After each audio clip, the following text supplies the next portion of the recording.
In the mid-19th century, Chinese gold miners rose up amidst the turmoil on the North American continent, establishing the Holy Tang and creating another glorious chapter for overseas Chinese. Keywords of the novel. Wild North America 1846 No pop-ups, Wild North America 1846 TXT Complete Collection Download, Wild North America 1846 Latest Chapter Reading. Chapter 1. I am Richard. You are listening at novelfull.audio. Chapter 1 I am Richard 1846 West Coast of North America in early spring March, San Francisco Bay a jujube red horse stood on a high promontory, with a handsome young man dressed in full cowboy attire sitting on it. He wore a gray-black denim felt hat on his head, wrapped in a bullet belt around his waist, crossed a continuous pistol, and wore jeans and high leather boots for stables. He held the reins of the horse with one hand and casually draped the belt of the continuous gun with the other hand, appearing heroic in the sea breeze. He slowly lifted his head and looked at the young Easterner under the brim of his cowboy hat, about 17 years old, with a pair of sword eyebrows and starry eyes gazing at the deep blue Pacific Ocean in the distance, with a hint of hope in his expression. At this moment, his gaze crossed the vast Pacific Ocean and turned towards the direction of his homeland, Shenzhou, which haunted his soul. His thoughts rolled and he couldn't calm them for a long time. Young Master Richard, we should go now. Behind the young hero were 4 Chinese gunmen riding horses, all waiting at the grassy slope. The leader, with a burly figure and a beard all over his face, was named Dai Changfu. In his early 30s, it was the heads of these gunmen who spoke. Richard once again took a deep look at the azure sea and saw a white sail on the horizon where the sea and sky met. However, the distance was too far to see clearly in the bright sunlight, only the size of a leaf. Let's go for a while, that bastard from Ferguson. Speaking, Richard vigorously flicked the horse's head, lightly tapped its belly with his legs, and skillfully drove the strong horse to trot down the green grassy slope. Richard rode straight ahead, with the sound of horse hooves echoing behind him. He stomped on the hillside covered in wild flowers, making a dull sound. 4 Chinese horsemen and gunmen followed closely. In the mid-19th century, San Francisco had a population of less than 30,000, mainly Mexicans and Native Americans. It was the largest city on the west coast of North America, with over 2,600 Chinese railway workers. At that time, there was no Golden Gate Bridge and no one called it San Francisco. A row of 5 fast horses galloped, and after more than 20 minutes, they saw the outline of the city. It was a mixture of wooden houses and European stone buildings, with dusty streets filled with horse manure, cow manure, and a strong smell of urine. The sudden sound of horse hoofs spread far and wide, and the movement was not small, attracting the attention of many people in the town. Mounted police officer Isambard Brunel, who was standing next to the carriage and joking with a farmer selling milk, heard the sound of horse hooves and frowned as he turned to look over. Seeing a group of 5 people rushing towards the street where they were standing, Isambard Brunel cursed with displeasure, "Damn it, why is it so difficult to enjoy a pleasant afternoon tea time? Mr. Mounted Police, first of all, you need a pound of black tea and delicious white sugar," said the white farmer selling milk, who was also very spicy, and immediately lost a sentence. "I know, baby, you have the best milk here, but before tasting afternoon tea, I need to make these reckless guys calm down a bit." Isambard Brunel moved his steps with an unhappy expression and walked to the center of the street, standing with his legs crossed. Then, he reached out his finger and pulled the cowboy hat down a bit to avoid the dazzling sunlight from dazzling his eyes, then waited quietly for the rider to arrive. A group of 5 riders rushed to the intersection before slowing down. When they stopped, they were only 7 or 8 meters away from Brunel. A large cloud of smoke and dust carried by the horses suddenly rushed up, enveloping the poor mounted police officer and immediately turning a disheveled face. The vigorous exercise horse suddenly stopped, and it habitually walked forward a few steps. The horse's nose exhaled heavy bursts of heat, with the smell of fermented grass, and some foam stars. This forced Brunel to take a few steps back and lose his authority as a single player. He reached out and wiped the saliva from his face, then spat out a fragrant fragrance at the visitor's mouth. For God's sake, you damn pagans are all going to hell. Richard, why can't you and these Chinese lackeys be quiet? My patience is limited, don't try to challenge my authority. You should be grateful for standing in a good position, idiot. Otherwise, I would have found a mounted police badge for nothing. Can you tell me if it looks better on me than on you? Fake, Chinese kid, don't try to show off in front of me. As for your braid, did you throw it on any woman's bed? Brunel spat provocatively at the ground to strengthen his momentum. Richard sat on the horse with an unchanged expression, looking down at him and saying, "Get out of here, you old John's dog. Go and tease the peasant woman, don't provoke me. Don't cause trouble, Richard. Don't run wild in this area, and don't kill anyone. I will keep a close eye on you, I swear." Humph. Richard snorted coldly and ignored him. He lightly tapped his horse's belly with his feet and drove the strong horse to trot, brushing past the cavalry officer Isambard Brunel with an arrogant look that completely ignored him. In the Wild West, people cannot stand firm without being ruthless. In this era, San Francisco and even the entire state of California should belong to the territory of the Kingdom of Mexico, but it is also a 3-no-1 area, with strong customs and extremely chaotic public security. The Mexican government has been in a state of decay, with over 40 presidents elected after 27 years of independence and briefly ruled by a king from France. After the military coup, the Mexicans killed this unlucky king again. In present-day Mexico, military coups are as easy as eating and drinking water. They happen every few months, and then a new generation of government officials are replaced. No matter who comes to power, they are desperately trying to scrape off the people's wealth, and no one is taking proper care of them. The prosperous towns in Mexico are mostly concentrated in Baja California, where the population is dense, the development history is long, and there are many towns, which belong to the core area of Mexican rule. However, the population of California is sparse, and there is often no one to smoke for tens to hundreds of kilometers. It is a rabbit-like edge area, so no one worries about it. At that time, the Western development policy implemented by the United States prompted a large number of white immigrants to cross the Nevada mountains and travel thousands of miles to San Francisco on the Pacific coast, seeking opportunities to make money. Since the first discovery of gold mines in this area in 1841, residents around San Francisco have held on to this secret, fearing that others will share their wealth. The nationwide gold rush has become the undisputed #1 main business in the entire city of San Francisco. However, the shocking news of the discovery of gold mines was still inadvertently leaked, leading to an increasing influx of white and Chinese gold miners here. Those who can arrive here and survive tenaciously are considered qualified to share the gold rush feast. Of course, the question of whether one can survive after truly finding gold nuggets is another one. Old Bar Tavern in the city. The waist-high half-wooden door was rudely kicked open, attracting the attention of the rude gold diggers and gunmen in the tavern. Someone instinctively reached out to their waist with a revolver. Dai Changfu, with a burly figure and a bearded face, walked in first. 3 Chinese gunmen rushed in behind him, causing the atmosphere in the tavern to suddenly become tense.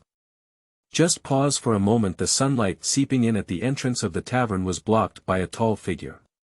Richard walked in calmly, wearing pointed cowboy boots, and his gaze scanned the crowd coldly. Paused for a moment. He spoke up, "Good afternoon, gentlemen. I would like to talk to Mr. Ferguson.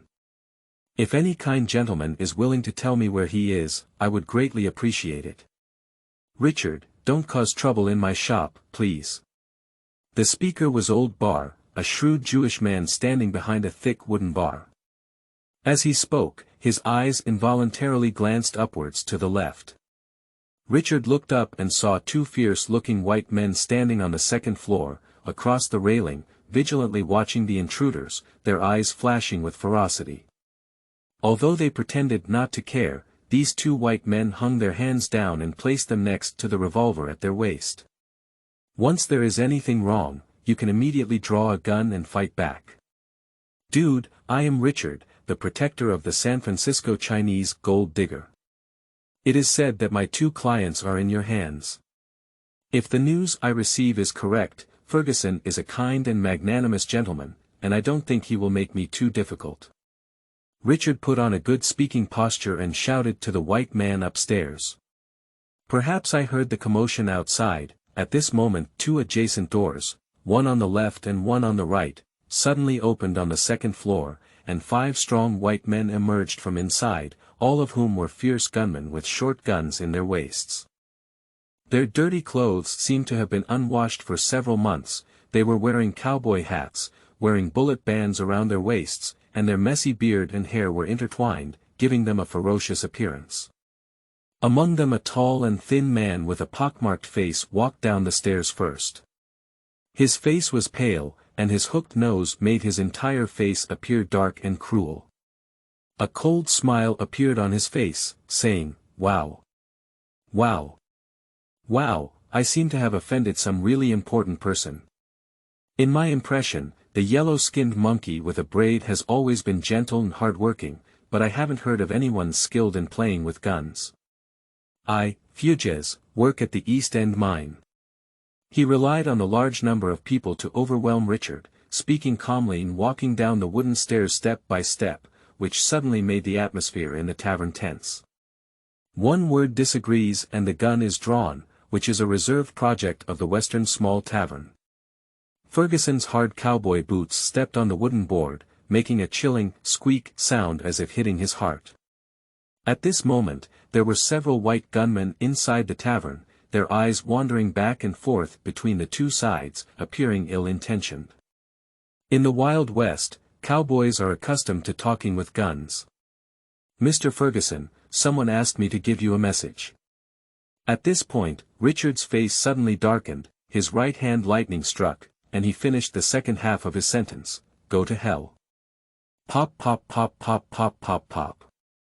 The crisp sound of gunfire exploded like beans. Ferguson was so frightened that his scalp tingled. He let out a strange cry as he was about to dodge and draw his gun. The scorching bullet had already hit him in the chest. The tremendous stopping force of the bullet caused Fuges to stumble and crash into the nearby wooden board, causing his legs to soften and he fell off the wooden staircase. When I went downstairs earlier relying on his large number of people and his tendency to be arrogant, Ferguson deliberately pretended to be forced, calmly descending 1 step at a time. On the narrow wooden staircase, his subordinates could only follow behind, like a string of grasshoppers. The distance between the 2 is over 10 meters, making it difficult to hit them. This is the most favorable opportunity to strike the enemy, and if we don't seize it, God won't forgive us. While Richard fired with his right hand, his left hand quickly flapped the hammer, and in less than 2 seconds, he released all the bullets in one go, hitting 6 bandits in a series. 2 white bandits screamed and fell from the wooden ladder, falling heavily like rag pockets to the ground. They spat blood foam in their mouths, convulsing and unable to survive. After being shot, the remaining 4 white bandits collapsed weakly and rolled down the stairs like rolling gourds, colliding into a ball. Richard launched the attack so quickly that he, along with his companion, did not tell. After his rifle bullets were empty, Dai Changfu and 4 other Chinese gunmen realized and immediately reached out to grab their guns. A white bandit still standing on the second floor looked panicked at this moment. He had already pulled out his revolver, but was horrified to see Richard pull out another revolver from his pocket, with the black muzzle facing him at such a fast speed, and then the muzzle flickered with fire. After a crisp gunshot of "pa," a blood hole suddenly appeared on the head of this white bandit, and the scattered blood streaked onto the wooden board behind him. He fell from the second floor in a dejected state and landed on the wooden dining table. With a loud bang, several white gunmen next to the table downstairs stood up in fear, and when they saw Richard's gun barrel coming in, they panicked and screamed again. These people immediately raised their hands, indicating no malice and not wanting to be enemies with Richard. At this moment, the gunshots of Dai Changfu and others rang out, combing through the pile of white bandits that had fallen with hot bullets, completely stopping their howling and struggle, and returning to silence. At this moment, they shook their hands and opened the gun barrel, watching the crowd in the tavern with alert eyes, reloading bullets one by one. The revolver that Richard took out from his left armpit fired one round from front to back, accurately killing a white bandit, and then inserted it into the cowhide gun bag next to his right leg. And the empty round pistol, still emitting residual heat, was inserted into the empty holster under the left armpit. The reason for doing this is to guard against potential enemies.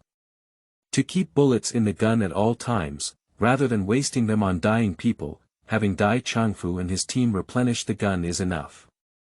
In just 3.5 seconds, everything has settled.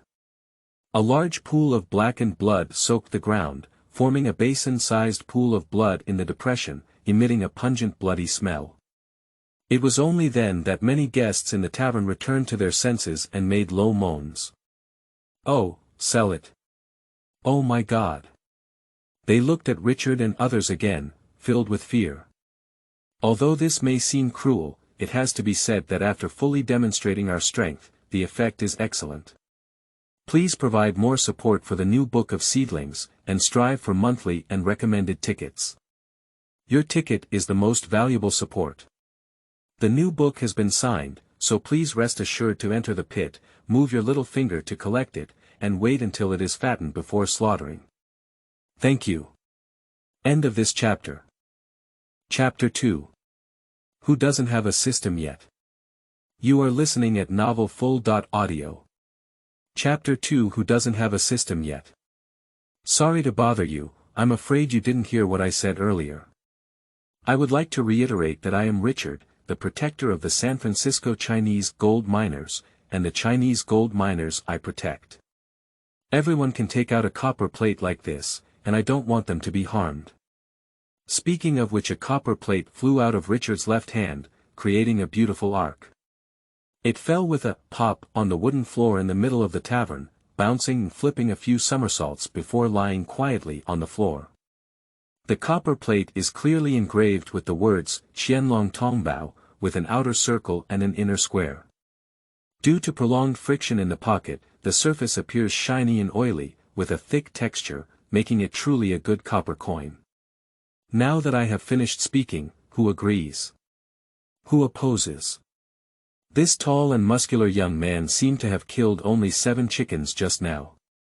His voice was calm and terrifying, although not loud, it clearly reflected in everyone's ears. Killing with great power, the effect is remarkable. The people in the small tavern looked at each other, and when they saw Richard's cold, knife-like gaze, these drunkards and white cowboys immediately reacted and spoke out one after another. "We know the rules, young Master Richard, no one will touch your guests. I swear in the name of God that the people of Fugsy have nothing to do with us, Master Richard. I agree with everything you say. Yes, yes, we all have no objections. Please rest assured, Mr. Richard. Our southwest mining area will abide by your rules." This is what John said, and I will pass it on to the others in the mining area. The white gunman, who had just had ulterior motives, now became even more docile than a cat, competing to express that he understood and fully agreed with the identity of protector of Chinese gold diggers, but no one wanted to be shot.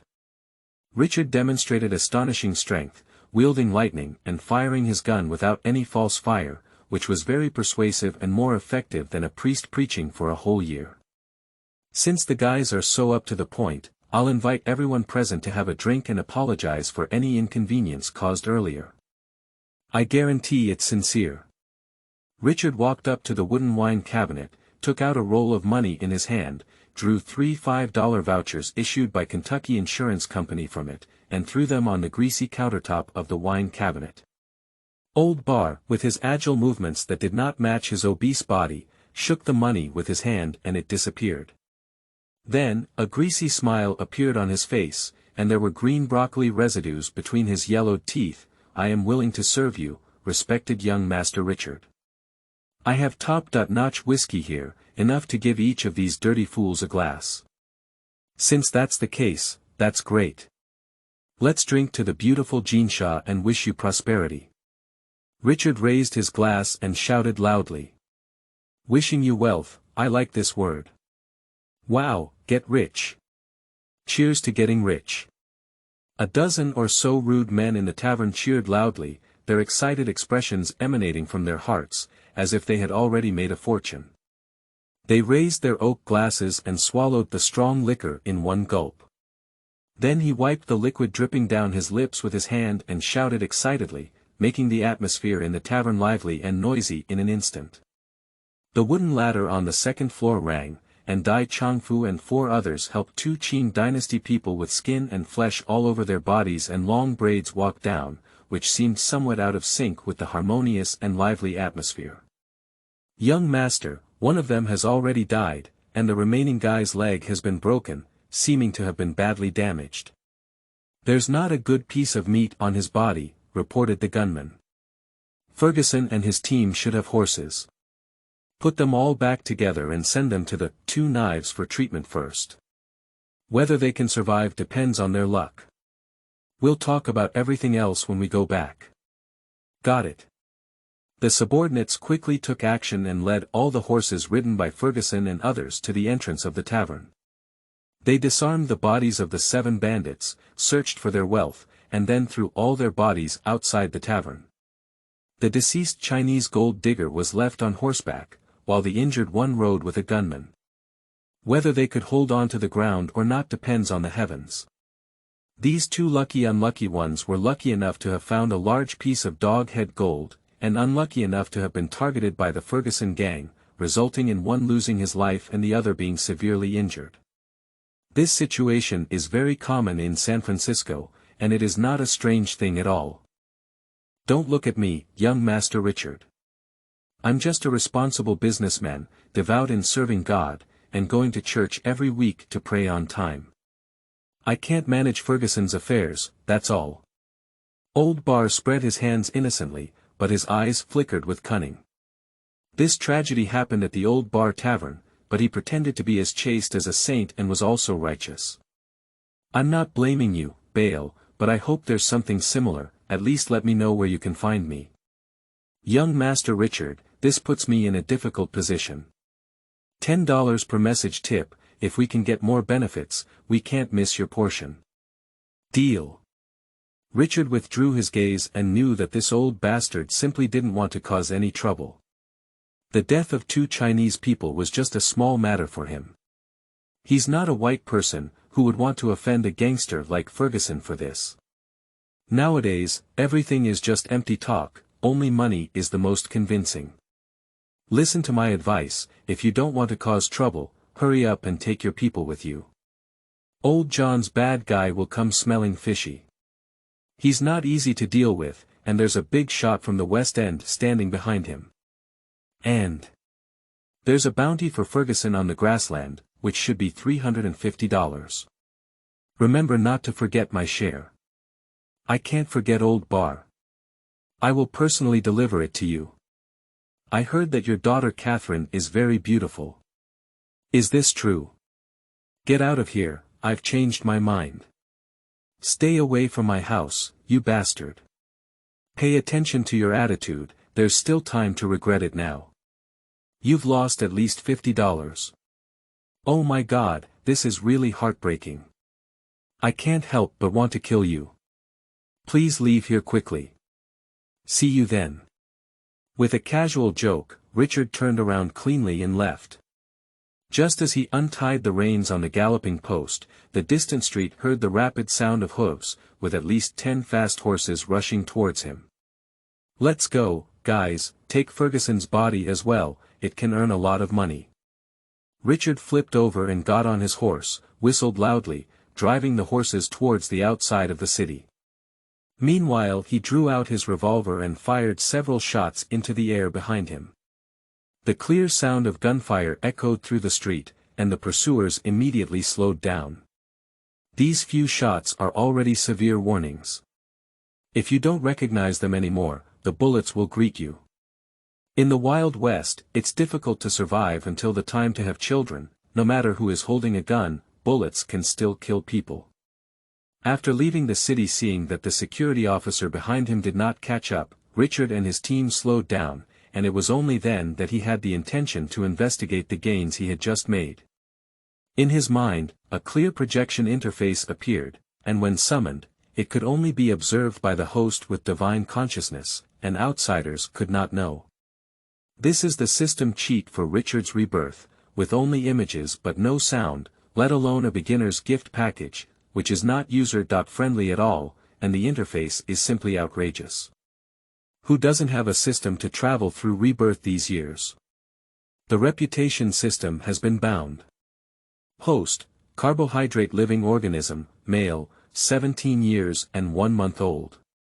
Comprehensive evaluation, the host has weak physical constitution, low upper limit of development, low level of intelligence, poor athletic ability, fragile bones, no ability to fly and dig, no strong armor and teeth, no biological venom glands, weak reproductive desire, short lifespan, no ability to regenerate limbs, no special abilities such as fission and invisibility, and can communicate with lower organisms simply every time he opened the projection interface of the reputation system. Richard's mind was filled with black lines, and countless divine beasts flew out of his head. What is the ability to dig without flying? What does it mean to be able to communicate simply with lower organisms? He suppressed his dissatisfaction and pulled down the menu, so that he could see more content selection of reputation camp, white Americans, no Native Americans, no Mexicans, no British people, no French people, no Japanese people, no Inca people, no Chinese, selected. Once a reputation camp is selected, it cannot be changed.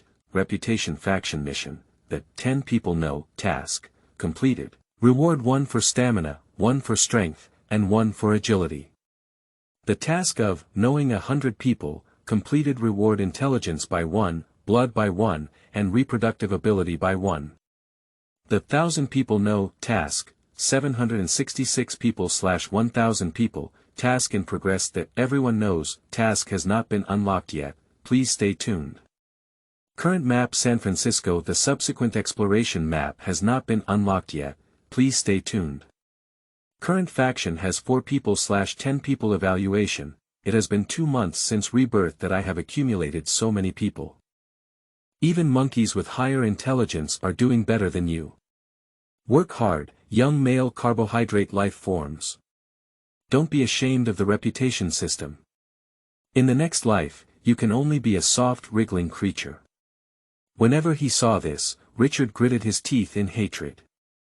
If it weren't for the system forcing him too hard, he wouldn't dare to risk his life like this. Isn't it good to wander around and fish? Originally, Richard wanted to follow the path of sleazy development, but after preliminary exploration, he finally understood that this path was completely impassable. The so-called reputation system means collecting reputation with great fanfare. Whether it's a good reputation or a bad reputation, if you want to make a big fuss and let the whole world know, you can't keep a low profile at all. It's completely different from sleazy development, and it definitely doesn't run away. Personal data list of juvenile male carbohydrate life forms, host name, Richard, also known as Richard. Physical strength 1.5, intelligence 2.3, bloodline 2.1, strength 1.4, agility 1.7, reproductive capacity 1.9, talent, none, mutation ability, none, beast-like ability, no bloodline ability, none, potential points, none due to insufficient current conditions. The follow-up channels have not been opened yet. Stay tuned. The reputation title task has been activated, Protector of Chinese Gold Diggers in San Francisco. Task progress, 331/2955. Task evaluation, the small lotus only reveals its sharp corners, a self-proclaimed title that has not won widespread consensus, and its value is questionable. Reputation store, currently not authorized to open, please stay tuned. Reputation equipment, current activation permissions are insufficient, please stay tuned. Reputation city, current activation permissions are insufficient, please stay tuned. Reputation battlefield, current activation permissions are insufficient, please stay tuned. Reputation country, current activation permissions are insufficient, please stay tuned. Due to limited space and conditions, the subsequent reputation channels have not been unlocked yet. Stay tuned. He has indeed been reborn for over 2 months, from a successful middle-aged wealthy businessman to a young Chinese gold digger. In the first month or so, he didn't know what to do with the reputation system and explored many ways to find out. After completing the 10 people know task, he quickly tasted the sweetness of using the cheat system and became uncontrollable. I had been groping for a long time before and couldn't enter through the door.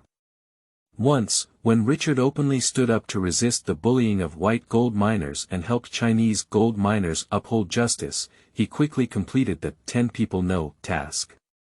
Afterwards, Richard was brutally beaten by 2 arrogant white gold diggers and almost escaped death. This attracted a large group of Chinese gold diggers to watch, but unfortunately no one extended a helping hand. Human emotions are warm and cold, and one knows when drinking water. Fortunately, the 100 people know task was miraculously completed by more than half. After the previous 10 people know task was completed, his severely injured body quickly recovered, which made him suddenly understand what. So, after a few days, Richard, with a sharp knife in his hand, seized the opportunity for one of the white gold diggers to be left alone. He bravely charged forward and stabbed a few times, killing this white man who had always bullied Chinese. So, the task of knowing 100 people was quickly completed. At that time, Richard only felt warm all over his body. Some of his injuries had healed completely and he had become vigorous again. Soon after, his intelligence increased by 1, his bloodline increased by 1, and his reproductive ability increased by 1. If a 20-year-old adult is 1, his strength is 1.4 times that of an adult, and his agility is 1.7 times that of an adult. After crossing the river, Richard's body was a 17-year-old Chinese teenager, with skeletal strength not yet fully developed, primitive strength only 0.4, and agility 0.7. Thanks to the factor of preserving past life memories, Richard's strongest level was intelligence, reaching 1.3. After adding some points, it became 2.3, which greatly improved his learning ability. Whether in English, French, Spanish, or Indian, Richard learned quickly, the words were unforgettable, and the system was really awesome.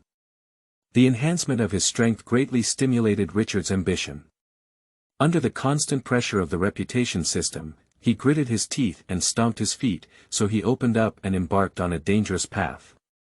Holding the gun of the white gold digger, Richard killed another strong white man who had beaten him, took away his enemy's weapons, horses, and saved gold sand, and hid in the wilderness practicing his marksmanship for more than 10 days.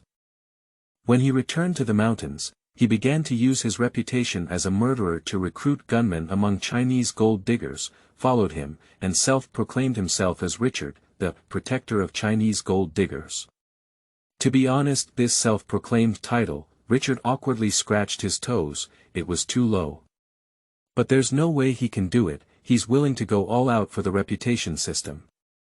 As long as he can increase his popularity, he won't be ashamed. Let's do whatever he likes. End of this chapter. Chapter 3. Mantis catches cicadas, yellow sparrow behind. You are listening at novelfull.audio. Chapter 3. Mantis catches cicadas, yellow sparrow behind. The situation in the San Francisco area was extremely chaotic, and officials sent by the Mexican government to the area were driven away by white immigrants with firearms due to their unsightly appearance of extortion and extravagance. The capital city of Lower California Province is located in Sacramento, which is a stronghold of Mexicans. The city has a population of about 7,000 people, with more than half being Mexicans, as well as Native Americans, white people, and a small number of Chinese. However, the Governor-General of Mexico in Sacramento was unable to control the situation in San Francisco, which was an illegal territory. Among the nearly 30,000 population in San Francisco, there are over 8,300 white immigrants, and this number is still rapidly increasing. No white immigrant is willing to be governed by the Mexicans. Among these white adventurers who first came to the Wild West, there were fugitives, sailors, penniless bankrupts, and impoverished Irish people who arrived here with dreams of wealth, not to let the Mexicans ride on their heads and act recklessly. The region does not belong to a beautiful and strong country. In the chaotic situation, more than 10 forces have emerged, and no one is convinced. It has a bit of regional autonomy. In the San Francisco area, those who can make a name for themselves are tough characters. Ferguson, who was shot and killed by Richard, was not a single force. He was just one of the endless bandits in the West, like wild grass growing haphazardly in the mountains, cutting one crop and then sprouting another. But Old John, the sheriff of the West End, is different. He is backed by John Sutter, a powerful grocery store owner among white immigrants, who is a true big shot. John Sutter operated a hydraulic sawmill, plantation, and grocery store in San Francisco. He was the founder of the new Helvetia colony, with influence spread throughout every corner of the Western District, and had over 300 white laborers and thousands of enslaved Native Americans under his command. This so-called regional sheriff is a position privately appointed by John Sartre, and all gold miners in the West End must abide by his rules, otherwise they will inevitably die in the wilderness. Sheriff John the Elder is his cousin, as well as his sharp claws and accomplices. He has done much more evil than the most ferocious bandits, and can be described as countless. But so what?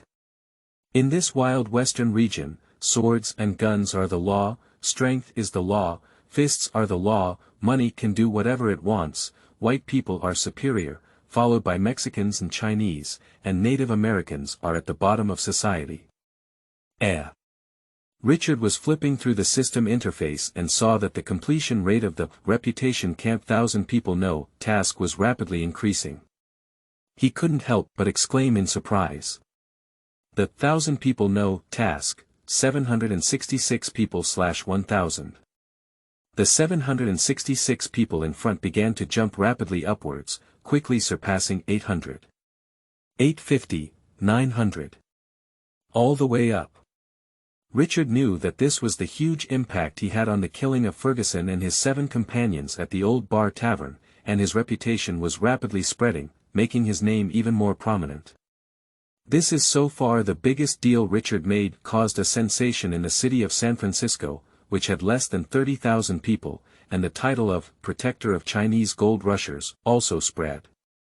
He waited anxiously and excitedly, watching the numbers of the 1,000 People Knowledge Reputation task jump rapidly, without stopping at the level of 980 people, and quickly crossed the 1,000 mark.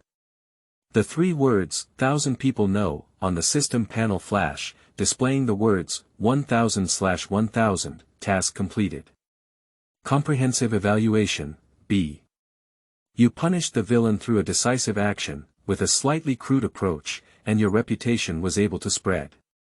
This is a good start, and you have a good reputation in small and medium-sized social groups. System rewards, 3 free attribute points, activate the reputation task everyone knows, and open the beginner reputation store. Such a great harvest made Richard ecstatic. Although he had many roast about the reputation system, he had to admit that the system was powerful and almost omnipotent. So, he had deep expectations for rewards, and the system did not disappoint him. 3 free attribute points mean that he can independently choose which aspect to strengthen. In the 6 specialties of physical strength, agility, intelligence, bloodline, reproduction, etc., the first 3 items receive bonus points when completing the 10-person knowledge task. After completing the 100 People Know task, the last 3 items received bonus points, indicating that intelligence, bloodline, and reproductive ability are more important than the first 3 items. According to Richard's understanding, blood vessels may be related to special abilities for future development, such as flying, stealth, sharp teeth and claws, animal-like physique, venomous glands and venom, and miraculous abilities such as limb regeneration. Can you say on this wild western continent, are there any unknown creatures that are not humans or beasts? This is just his wild speculation, but he has no idea what will happen specifically. Intelligence goes without saying. How can intellectual disability lead a group of ethics? This is the ultimate way for hard-working people to govern. Why is reproductive ability so important? This is somewhat puzzling. Perhaps in the system's view, racial inheritance is a very important ability.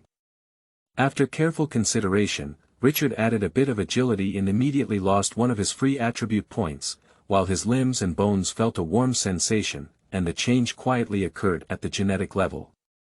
After this feeling completely disappeared, Richard began to pull out the 2 consecutive pistols under his left armpit and right leg, preparing to shoot, loading bullets, and exchanging firearms. His hands were as fast as shadows, almost 1/3 faster than before, and indeed his agility greatly improved. Looking at my personal metrics again, my agility has increased from 1.7 to 2.7, which is equivalent to being a skilled gunman in 1,000 miles, much higher than my previous level. 0.7 is a slightly weaker level for ordinary people, 1 is the normal level for young people around the age of 20, and 1.7 is already an outstanding level among ordinary people, equivalent to 1 in 100 ordinary athletes, with higher agility than ordinary people. This is exactly Richard's confidence in facing the gang of Fuges alone. Compared to ordinary bandits, his shots are faster, more precise, and naturally more deadly. Choosing to add valuable freedom attribute points to agility, which can visually enhance real combat effectiveness, is Richard's most urgently needed ability at the moment. Blood and other related abilities will not be considered for the time being. Agility has reached 2.7, which is 2.7 times that of an ordinary person. It belongs to the category of people with super athletic abilities and ranks among the top gunmen in San Francisco. There were still 2 free attribute points left, and after careful consideration, Richard did not add them to his bloodline and intelligence. Instead, he chose to add 1 physical strength, which increased his physical strength from 1.5 to 2.5. After a moment the genetic changes were completed, and Richard's tall figure seemed like a beast with infinite physical strength. His muscles were tough and excellent, and his bones were far stronger than ordinary people. If you take off his clothes and look closely, the contours of his muscles are faintly highlighted, giving him a strong sense of power. Physical strength is like a health bar, and it is also the key to supporting long-term combat. With sufficient physical strength, the gun can be held steadily and fired accurately, which is also an urgent need for combat power. The remaining valuable attribute point of freedom, Li Cha chose not to use it temporarily, leaving room for possible changes to cope with unpredictable risks in the future. After adding points, the personal attribute panel data of Richard is: physical strength 2.5, intelligence 2.3, bloodline 2.1, strength 1.4, agile 2.7, reproductive capacity 1.9, free attribute points 1, talent, none mutation ability, none beast-like ability, no bloodline ability, none potential points, none. Because of this, the emergence of top-notch gunman abilities with ultra-strong and highly sensitive attributes greatly increased Richard's confidence. In the chaotic land of San Francisco, where grass-headed kings frequently appear, strong personal strength is the ultimate principle. At this time, the 10,000 people no reputation mission has begun, and the number of people jumping upwards has risen to more than 1,400, but the upward trend has not stopped. Li Cha is deeply pleased with this. The impact of the shooting incident at the Old Bar Tavern is still fermenting, and the completion rate of title tasks has also increased significantly. The number of people who know Richard's identity as a protector of Chinese gold diggers has increased from 331 to 842, and it is still on the rise. This indicates that this new identity has been accepted by some social groups. Master Richard, this is the money and gold we have seized from the hands of Ferguson and his team. There are approximately over $230 and nearly 10 ounces of gold sand. Dai Changfu rode up on horseback and handed over a heavy leather bag in his hand, which was filled with the confiscated property, as well as a leather belt equipped with a pistol for Ferguson. Then, he handed over a heavy cloth bag and said in an envious tone, "These 2 gold diggers are really lucky to find such a big piece of dog-head gold, weighing 4 pounds. It's worth a lot of money." The commonly used currencies on the west coast of North America are the pound and the US dollar. The gold content of 1 pound is 7.32238 grams of pure gold, and the gold content of $1 is 1.50463 grams of pure gold. That is to say, the gold content of 1 pound is about 4.87 times that of $1. Due to the strong value of the pound, the exchange value of 1 pound is about $5, which is only high and not low, and people are more willing to hold pounds. That is to say, the value of dog hair gold weighing over 4 pounds is about 400 pounds, about $2,000, mainly because dog hair gold cannot reach the level of pure gold, and further refining is needed to remove impurities. In today's era, an ordinary worker on the North American continent earns about $20 per year, which is equivalent to the total annual income of 100 American workers and is a huge sum of money. No wonder the gang of Fugees were open-minded about money, kidnapped these 2 Chinese gold miners, and wanted to put them to death, seeking wealth to harm their lives. It's really heartwarming. The praying mantis catches cicadas, while the yellow sparrow follows behind. The dog-head gold eventually fell into Richard's hands, and the gang of Fugees even took their own lives. The 10-ounce gold sand was worth about $210, which was considered an unexpected wealth. Richard took the spoils of war, weighed the large piece of dog-head gold in the cloth bag with his hand, nodded in satisfaction, and without hesitation put the dog-head gold and about 10 ounces of gold sand into the cowhide bag in front of the saddle. Then he took out the banknotes, divided them in half, and handed them to Dai Changfu, saying, "You and your brother have a few shares of this money. Remember not to go to the city during this period to prevent being targeted. Save some money and marry a woman is the right path. Don't ruin everything. Thank you, young master. I will keep an eye on them. Don't sell these horses and equipment. We can expand our team and use them, so we don't have to buy them again." All right, everyone follows the young master's orders. Dai Changfu happily took the money. The people under Richard's command were not in a partnership, but rather in a master-slave relationship, and the spoils of war would not be distributed equally. End of this chapter. Chapter 4. Grape Valley. You are listening at novelfull.audio. Chapter 4. Grape Valley. Richard and his group were driving the horses with live ammunition, carrying 2 dead bodies on their saddles. As they drove silently, it didn't seem easy to get along with each other. The pedestrians and cowboys encountered along the way avoided each other, keeping a wary distance. No one approached without opening their eyes, asking questions and silently watching them leave. San Francisco has a Mediterranean climate with warm winters and cool summers, abundant sunshine, and is also known as the San Francisco City by Chinese immigrants. This is an enclosed bay terrain, with several residential areas scattered throughout the entire Bay Area, distributed along the coast like a string of pearls. Europeans first arrived in the Bay Area in 1542, which belonged to the province of Upper California in Spain in the 16th century. Due to its remote location, it never developed. On March 28, 1776, Spanish explorer Juan Bautista de Anza arrived here and selected 2 construction sites in the Bay Area, one for military use and the other for missionary and living purposes, investing energy and effort in construction. The strategic highlands in the northern part of the Bay Area are called fortresses, and there are still remnants of military fortresses built by the Spanish at the time. Nowadays, this place has been abandoned, with weeds growing taller than humans. There are often horse bandits and gang forces involved in illegal activities such as killing people and profiteering. The church and residential area originally built by the Spanish were the new town that Richard and others had just left, and it was also the main urban area of San Francisco. With the continuous influx of white immigrants, the urban area has rapidly expanded, and various ghosts, snakes, and gods are mixed in. Among them, there are mainly 3 white forces and 1 Mexican force, as well as other lone rangers and adventurers, sailors and gold miners from countries such as England, the Netherlands, France, Italy, Germany, and the West. The situation inside is very complex. John Sutter, the grocery store and plantation owner, is a white force in the city, while Sheriff John the Elder is his sharp claws, a very difficult old thing to deal with a bad temper and a hard temper.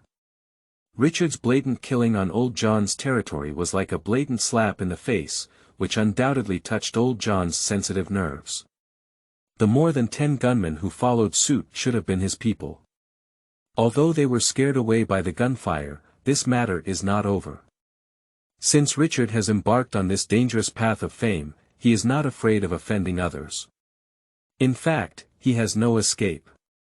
The identity of San Francisco Chinese Gold Rusher Protector is destined to result in a knife-to-knife and gun-to-gun battle with the power of white and Mexican people. The bully who blows it out himself, even with tears in his eyes, is about to become round. The western part of the peninsula, about 10 kilometers away from the new town, is a continuous hilly area. Captain William Richardson from England established the first private residence here in 1835, and later began planning a street market near the residence, calling this area Fangchao. Most of the grasslands are stone buildings with a strong British style. This is a high-end residential area mainly inhabited by British people, with merchants, captains, ranchers, and dentists from England and France mostly residing here. It is another white force independent of the new town. Richard's destination was not here, but Napa Valley, a few kilometers away from the grassland. Due to the production of numerous wild grapes, this place was known as the Grape Valley by the Chinese people. It was a gathering place for Chinese and Native Americans, and also the birthplace of Richard. It won't be long before it works. The picturesque Grape Valley is presented in front of us. Grape Valley is a narrow hilly and valley terrain, with snow-capped mountains in the distance. A clear river with abundant water flows through this area, and the green grass on both sides of the river is dotted with wooden houses. More than half of the Chinese people in San Francisco live here, with over 1,400 people, as well as some Mexicans and Native Americans, forming more than 10 villages of varying sizes, stretching for tens of kilometers in depth and living by the water. Generally speaking, the Chinese village is located near the mouth of the valley, closer to the new town, while the Indian campsite is located deep in the Grape Valley, with clear distinctions and little interaction between them. Returning to the village, Richard and his team immediately attracted the crowd's attention. He rode silently on the horse, slowly moving forward, playing the role of Gao Leng, while his subordinates Dai Changfu and others eagerly shouted loudly, "Everyone, young and old, come over here and listen to me. Young Master Richard has already said so, we Chinese people must unite when we go out, otherwise we will be oppressed and bullied by white people. If we don't unite, even those Mexican bandits will ride around our necks and defecate and act recklessly. Have we Chinese suffered less evil in recent years? What is the result of accepting adversity? Double the humiliation and contempt, the hard-earned gold sand was stolen, and people were beaten to half-death. If one is unlucky and loses their life, and cannot leave a whole body in the mountains, they can only become a lonely ghost from a foreign land. How tragic is it? Why did white people treat us like humans? When we arrive in Xinshe town, we have to be exploited and squeezed, and even buying rice and oil costs twice the price. Women dare to tease us by pulling our braids. What kind of life is this? Take a look at these two. When the young master took us to rescue, it was already too late. One had already been tortured and lost his breath, and it's hard to say whether the other could survive. What capital crime did they commit? Isn't it because you found a piece of dog-head gold that you ended up in a fatal accident? Think about it, what would be the consequences if such a thing were to happen to yourself? Master Richard has already revealed his new identity, which is San Francisco Chinese Gold Rusher Protector. From now on, we have a backbone and are no longer afraid of being bullied. You all don't know today, the young master took us to the town with great authority. Aren't the gang of Fergus arrogant? Have you been beaten to death now? At that time, when we broke in, more and more Chinese people gathered around Dai Changfu, and the other 3 gunmen also dispersed to give speeches, causing hundreds of people in the village to be alarmed. There were also faint cries of women, seemingly from the families of the deceased. Richard ignored these things. He just had to take action on these things. Since he had offended Sheriff John, we must expand our team and enhance our strength as soon as possible. How many nails can a person fight alone, even if they are covered in iron? Richard rode alone to a wooden house near the forest, then got off his horse and led his mount to the hay shed next to the house. After removing the leather saddle, he tied the horse to the shed. Then he drew water, cut grass, and brought a small pot of black beans to nourish the horse. After finishing these tasks, he wiped the fine beads of sweat on his forehead, slung a cowhide horse bag across his shoulder, and walked into the wooden house with a twin-barreled long spear. The furnishings in the wooden house are very simple.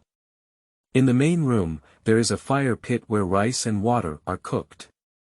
Over the years, the dark fire pit has left some gray and white wood ash, and there is an iron frame in the middle, which can hold both a kettle and an iron pot.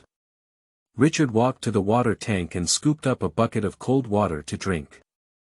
It was the clear mountain spring water flowing from the Nevada mountains, with a slightly sweet feeling, very quenching his thirst. He drank harder, and cold water overflowed from both ends of the water ladle. Richard casually wiped the water stains with his hand, feeling comfortable all over. At this moment, his stomach growled uncontrollably, indicating that he was hungry. Richard took out a match and lit the bonfire, placing the wooden blocks by the edge of the fire one by one, and the bonfire burst into flames. Put a few ladles of cold water on the iron pot rack, cut a large piece of salted beef into pieces, blanch it in water, and then pour out the hot water from the iron pot. Put the iron pot back on the hot pot, add a large piece of boiled snow-white lard, then add chopped ginger and Mexican chili peppers to fry the washed beef. Finally, add a few ladles of water, cover the pot, and slowly cook. A rush of busyness. The red campfire reflected Richard's young and youthful face, with a calm expression in his eyes that did not match his age, demonstrating an exceptionally heroic charm. A pot of beef soup was already simmering, and Richard looked out through the doorway of the main room. In the distance, under the grassy slope, people were crowded around Dai Changfu and others, indicating that this intuitive demonstration was very effective. The deceased Chinese gold digger has been placed on the door panel, and the seriously injured one has been sent to the traditional Chinese medicine Ba Dao in the village to see if there is still any rescue. According to Richard's estimation, this person's injury has already affected his internal organs, and he has been coughing up blood non-stop all the way. It's highly likely that he won't be able to handle it. He shook his head gently and stood up to walk towards the inner room. This wooden house has a layout of 3 rooms arranged in a row, with the main hall in the center, Richard's bedroom on the left, and the bedroom of the 4 subordinates on the right. There is a stable and hay shed next to the wooden house, where large bundles of hay are piled up. On the other side is a miscellaneous room, where some tools and food are stored. Richard's bedroom was also very simple, with a bed, a chair, and a table. The bed was covered in thick sheepskin, and in the cold early spring of March in Francisco, sleeping on such a soft bed was very warm. He sat on a chair, putting 2 revolvers and the confiscated Ferguson leather belt together, and then leaned the heavy front-mounted twin-barreled flint gun against the table. He took out gun oil, a gun cloth, and began to carefully maintain the gun. In this era, fixed bullets had not yet appeared, and it would take a few more years to do so. Revolvers used black powder and iron pellets, and each bullet in the revolver had to be pre-loaded, with primer added, about 3.8 grams of black powder compacted, cushioned, and finally iron pellets inserted. These tedious and meticulous tasks cannot be completed during battles, and can only be done hand in hand during leisure time to be used with peace of mind. If too much gunpowder is poured, it is easy to cause a blast, and that's a lot of fun. Richard was very focused on doing these things. He carefully cleared all the gunpowder residue, lubricated the barrel, bolt, and hammer with gun oil, and then wiped them clean with gun cloth. He carefully loaded the bullets one by one. After all 3 revolvers were loaded, he began to carefully maintain the twin-barreled flint rifle. These were all life-saving guys, so he couldn't be careless. Just as Richard had done most of these things, the room was already filled with a strong aroma of beef soup, tempting the craving insects in his stomach to scream. Unable to resist, he finally put down his work and stood up. Removed the lid of the pot. The beef soup had a strong aroma, and the large pieces of beef rolled in the milky white broth, sprinkled with some salt, and then sprinkled with some pepper and chopped wild onions. The beef soup seemed to have a soul and became even more enticing. A big bowl was filled, and Richard couldn't wait to blow the hot air from the edge of the bowl and take a sip. He couldn't help but moan intoxicated, it was so delicious. The wild beef from the Nevada mountains, combined with clear mountain spring water, gives this pot of beef soup an authentic and rich aroma. Pepper and chopped wild onions are just the finishing touch, amazing. After a slight cooling, drinking beef soup in large gulps, enjoying the splattered beef chunks and dipping the bread in beef soup, Richard finished 3 large bowls and ate 4 pieces of bread, finally patting his stomach with satisfaction and feeling full. End of this chapter. Chapter 5. Cutting Hair to Express Ambition. You are listening at novelfull.audio. Chapter 5. Cutting Hair to Express Ambition. The young man's physical recovery was quick. After Richard had eaten and drunk enough, he put on his leather belt again, inserted his Colt revolver, and then went out and walked outward along the grassy slope. On the vacant land at the village entrance at this moment, a large crowd was gathering, discussing and lively. I don't know who saw Richard strode over and shouted loudly, "Be quiet, young Master Richard is here." The name of a person, the shadow of a tree. The crowd instantly quieted down and involuntarily gave way to a path. Everyone was looking at Richard with frightened and anxious eyes, even with a hint of warmth. The Chinese immigrant population here comes from all over the world, including Minnan, Zhangzhou, Foshan, Hakka people, Chaoshan, Jiangsu and Zhejiang, Fujian and other places, with different dialects, making it difficult to unite. Ultimately, Chinese are ethnic groups with a strong sense of geography and are accustomed to relying on local people, making it difficult to get close to outsiders with different accents. Although they were all Chinese with black eyes, black hair, and yellow skin, in the mid-18th century when nationalism was not prevalent, Chinese immigrants were divided into small circles based on geography, making it difficult to twist them together. Over time, white people are aware of the personality traits of Chinese people, who are hardworking but lack bloodiness. They do not unite internally and are patient in everything. When going out, they adhere to the principle that more is better than less, which makes them easier to bully. This is like a large herd of bison on the South American wilderness, although each one is fat and strong, driven by the pack of wild wolves, they will only panic and run away. And those old, weak, sick and disabled bison will be rushed forward by the pack of wild wolves, tearing them into pieces. Following the separation of the crowd, Richard strode in and looked left and right. Dai Changfu was surrounded by a crowd in the middle, and next to him was the body of Ferguson lying on the ground, which made Dai Changfu's words very convincing, and the preaching effect was also very good. "Young master, you're here. There are dozens of great young men here who are willing to work with us." Dai Changfu warmly welcomed us, with a smile on his face. "Well, we'll talk about this later." Richard nodded calmly. He knows that Chinese immigrants have been bullied hard by white people in the past 2 years, and almost everyone has experienced being robbed of the gold sand they have found. Being beaten is a common occurrence, how can one not harbor resentment? Seizing someone's money is like killing one's parents. The reason why I chose to endure the bad temper is because the white people have a lot of power, horses and guns, and if I persist, I will definitely suffer losses. And without anyone taking the lead, what can a few fellow villagers achieve? Killed and thrown into the deep mountains and forests, not even a sound could be heard. It's better to swallow my pride and live a peaceful life.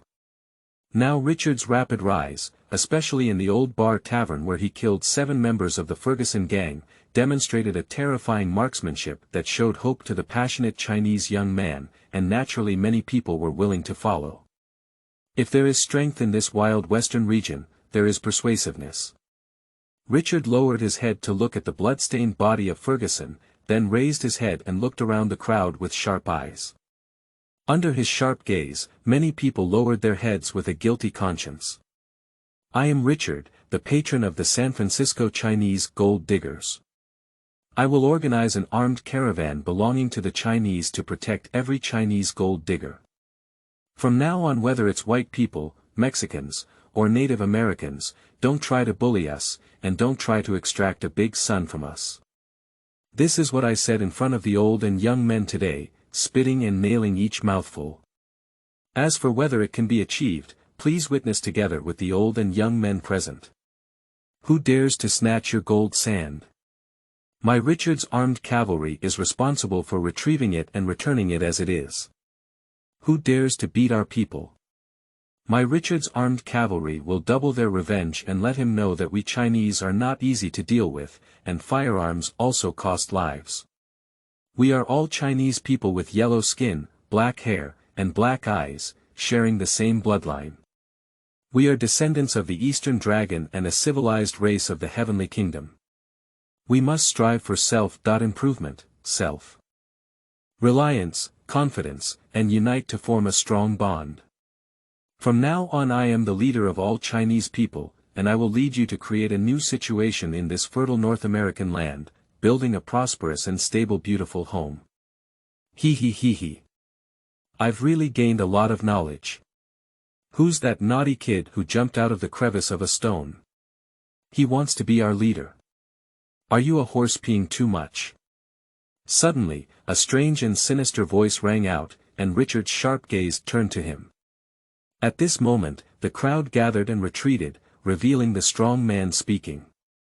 This is a strong man in his 30s, with his bare and strong arms wrapped around his chest, biting a section of green grass stem in his mouth, looking generous. He tilted his eyebrows and lowered his eyes, fearlessly facing Richard's sharp gaze. This person is wearing a 5-finger-wide cowhide belt around his waist, with a revolver inserted next to his right leg.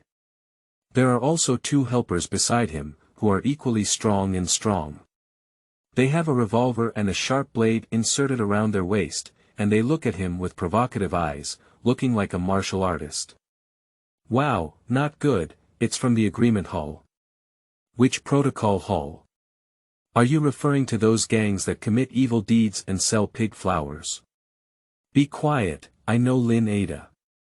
I heard he is the second root incense master of the Agreement Hall, with many lives under his command. He is also a ruthless person. It's troublesome now, it's a hard nut to crack. The Chinese people around are discussing, and the notorious reputation of the Agreement Hall is well known. How could everyone not know? They stepped back with a fearful expression, obviously afraid of getting into trouble. Lin Ada listened to everyone's discussion and became even more proud, not ashamed, but rather proud, speaking arrogantly. How much wine have you been drinking and wanting to stand a stick in the Grape Valley? Are you really trying to be blind? Have you asked the men? Do you object? Richard asked coldly. Wow. You can see it all. You're obviously a clever person. Yixing doesn't change his name, he doesn't change his surname, and thanks to the recognition of the young gang leader, he's honored as Lin Ada, the second incense lord of the North American branch of the Agreement Hall, who specializes in handling injustice in the martial arts world. On this acre of land in San Francisco, if you want to make it big, open the door and stand up with a stick. Have you asked ye yet? Pull the gun. What? The villain died from talking too much, and Richard had no time to force him blindly. His right hand naturally drooped, and the revolver near his leg was a clear signal. Not only did Lin Ada understand, but even the Chinese gold miners around him understood. This is the prelude to a duel. These crowds suddenly dispersed, leaving Lin Ada and the others alone in their original place, facing each other from afar. The village was instantly filled with a solemn atmosphere. The distance between the two sides is about 14 to 5 meters. At this distance, for a powerful revolver, as long as it is hit or not killed, it will suffer serious injuries. Lin Ada was immediately startled by this battle, his face twitching and shaking a few times, wanting to say a few more harsh words, but his throat seemed to be blocked and he couldn't speak. This kid is so reckless, how can there be a principle of dividing life and death based on a word of disagreement? To play like this, with so many disputes every day, wouldn't the gang all die clean? Dai Changfu and 4 other gunmen rushed over a few steps upon hearing the news, half surrounded and staring at the other party, ready to take action at any time. No need, just look at it. Richard said coldly, and just as Dai Changfu and others were stunned, he quickly drew his gun and fired it.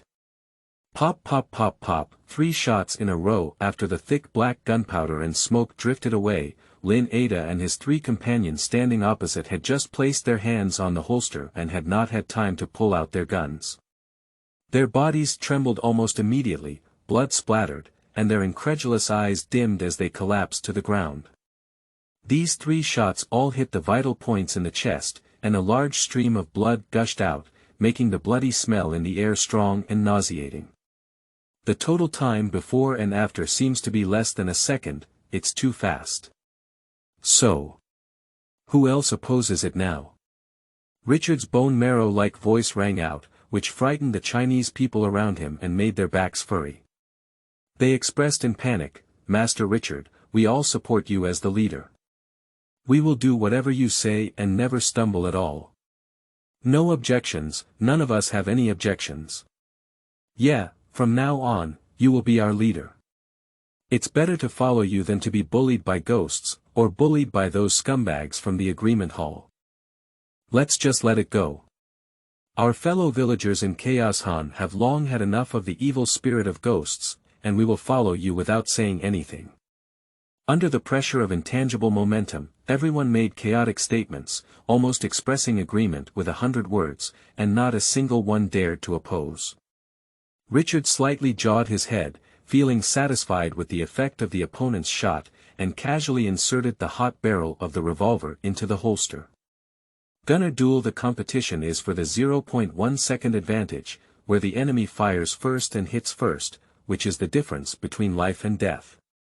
His hand speed was extremely fast just now, almost as the 3 of them had just touched the holster, he had already pulled the trigger and fired, and then his left hand transformed into a shadow, pulling the hammer twice in a row and firing 2 more bullets. At first hearing the sound seemed to be like a 3-shot barrage, and the single-action revolver was fired with the effect of a multiple shot by him, intimidating everyone in one fell swoop. This move made him feel at ease, much more confident than the gunfight at the old bar tavern. Take a moment to pause. Richard took more than a dozen steps forward and saw that the other party was indeed dead. He picked up a sharp half-foot short blade next to the bodies of Lin Ada and the other 3, and tried the blade with his hand. It was indeed very sharp. Just halfway through what I said, I was interrupted by the ghost of the Lao Shi agreement hall. I won't repeat what I've already said. I still have to finish what I've said. Li Chaos Hun held a beautiful knife flower in hand, and as he spoke, there was silence all around, and the needles could be heard falling. These Chinese compatriots now fear him more than admire him. Although Richard was young, the ferocity he exuded all over his body was truly chilling, and he couldn't muster any resistance. Since you have received my protection, then you must abide by my rules. Our armed cavalry cannot be without a name. After much thought, the ghosts call us Tangren. So let's call it the Great Tang Society. I am the leader of the Great Tang Society, and the protector of the San Francisco Gold Rusher. Every Chinese must join my Great Tang Society to be protected. Just now I heard from Changfu that there are dozens of brothers who are going to join the guild. That's great, so let's take them all. The cavalry of the Tang dynasty needs to be equipped with all the necessary mounts, including long spears, short guns, and saddle ropes. Brothers need to eat and drink, and cannot work for everyone in vain. So, Chinese gold miners who join the association every month are required to pay $5, and they will be protected by the Great Tang Society.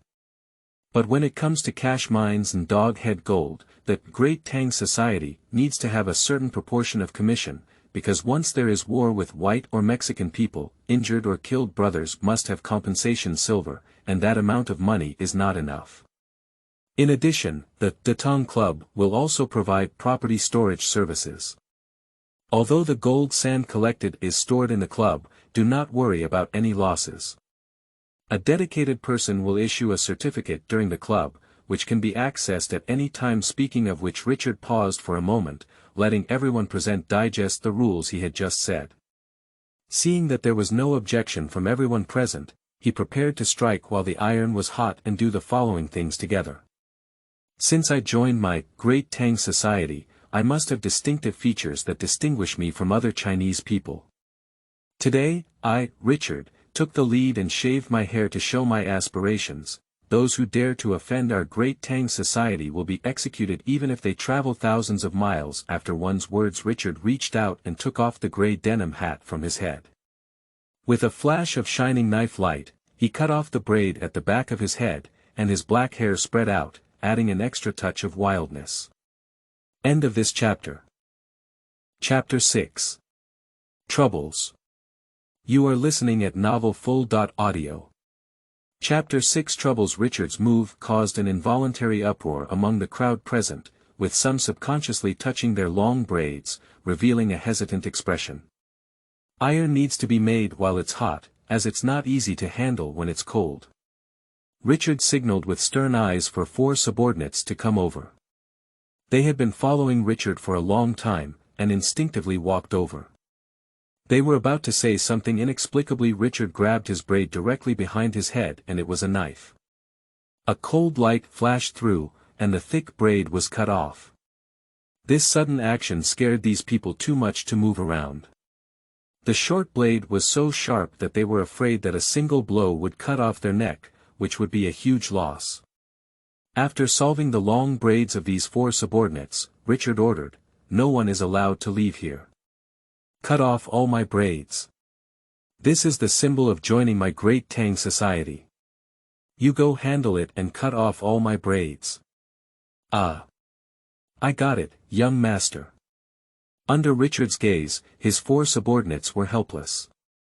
Anyway, their braids had already been cut off, so let's just break the jar and throw it. "I have no braids, you can't even think of having them."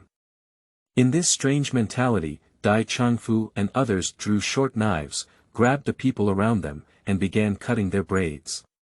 Perhaps the deterrent power of street killing was too strong, and these Chinese gold miners who were watching did not resist too much. At most, they only whispered for mercy when Dai Changfu and others came over with short knives. "Let you go, what should we do?" Dai Changfu and others didn't talk much, just grabbed their braids and cut them with a knife, shouting loudly, "Brothers, don't move around, be careful not to hurt yourself. I have also obeyed the young master's strict orders and cannot help it. Dai Yi. Your body, hair, and skin should not be affected by your parents."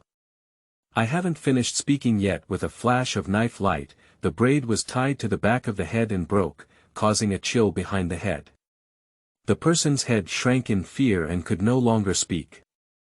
Nowadays most of the gold miners who cross the sea are illiterate.